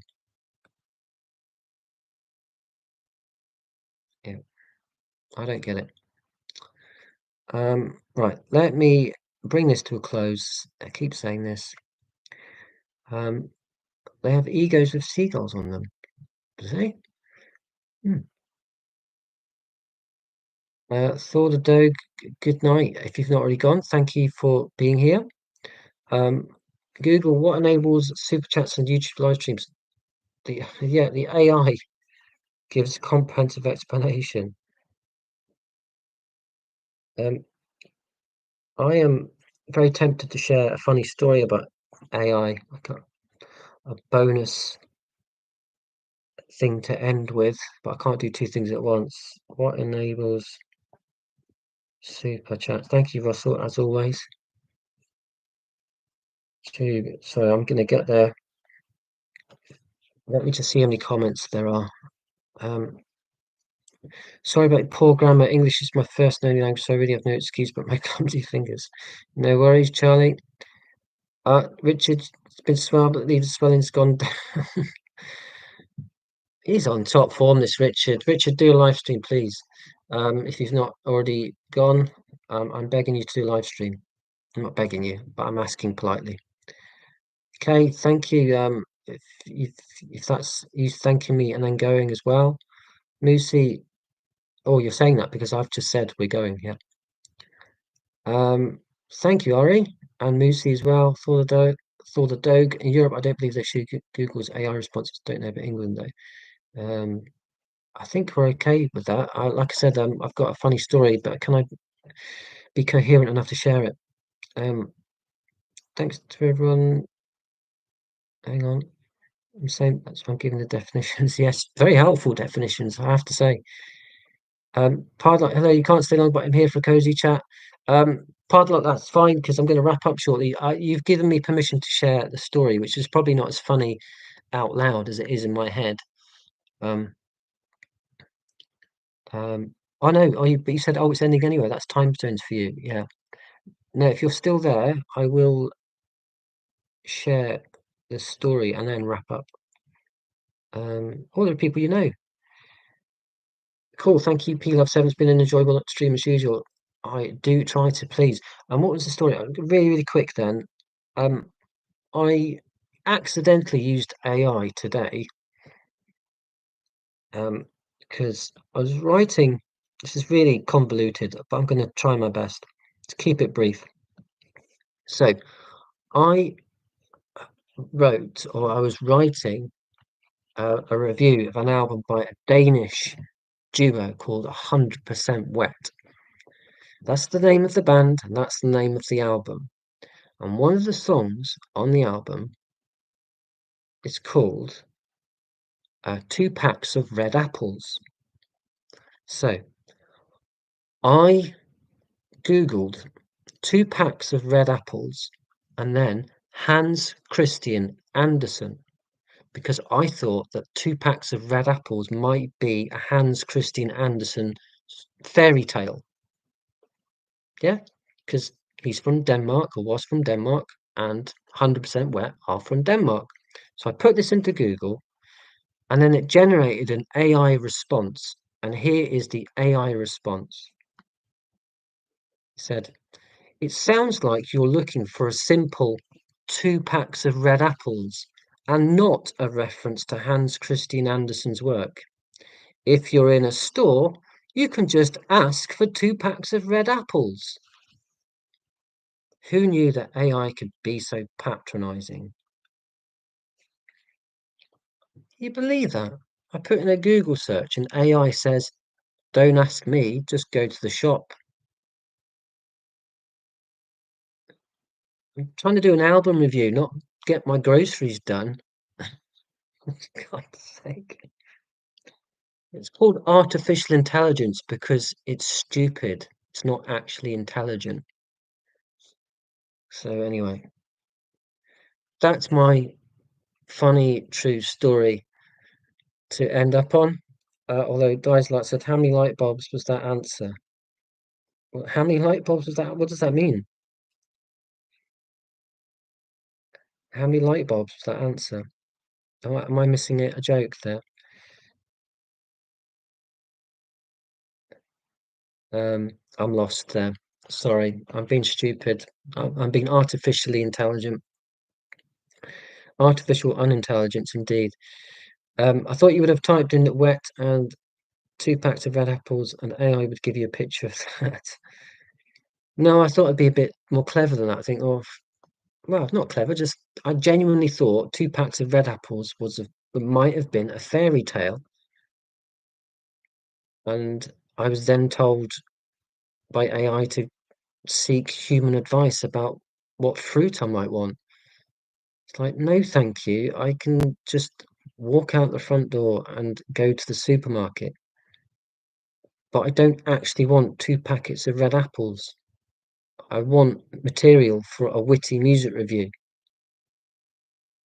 Anyway, the energy it takes to give you the useless answer. Oh, yeah, I've heard I get you now. So the AI apparently uses up a lot of energy. Yeah, maybe I should stop Googling things then.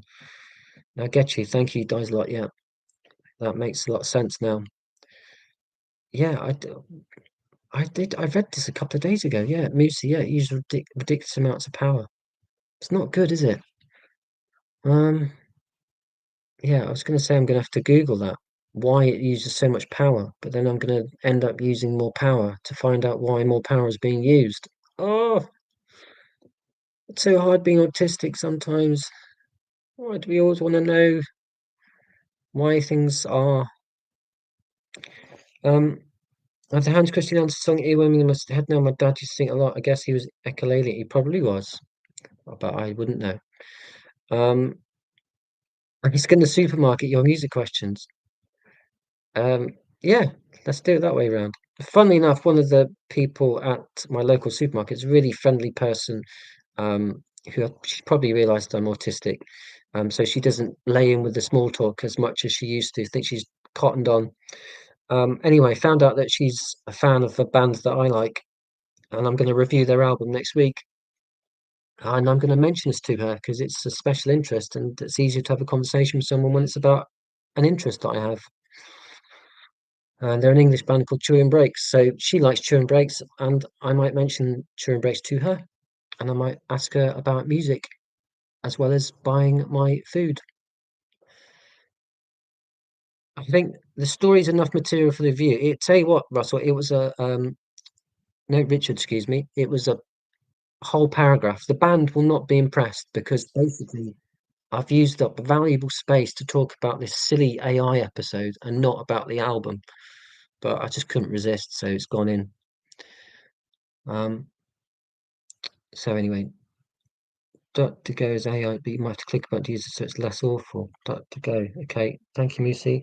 Talking of going, I am gonna go. Um, I'm in the supermarket. Loves the Clash. Is that the Clash playing? Or you talk about bumping into someone that you don't want to see? The Clash. So many things that could mean. How do we read your poetry, or do you have videos of it? I do have videos of my poetry. And I'm gonna be indulgent again. It could be you asked, and I'm gonna put it in the chat because I have a big head. Um, there we are. Um, so yeah, fill your boots, as they say. If you are so incredibly bored, um, you can listen to me read bad poetry. Um, did you know Bjork did a Moomin song for the Comet and Moomin Valley film? I did not, but that's the sort of trivia that I'm in these live streams for. So thank you for sharing. And thank you all. I can't end these things without sounding like a really terrible TV presenter, but in real life, I can't end conversations well at all, just like I can't end live streams well.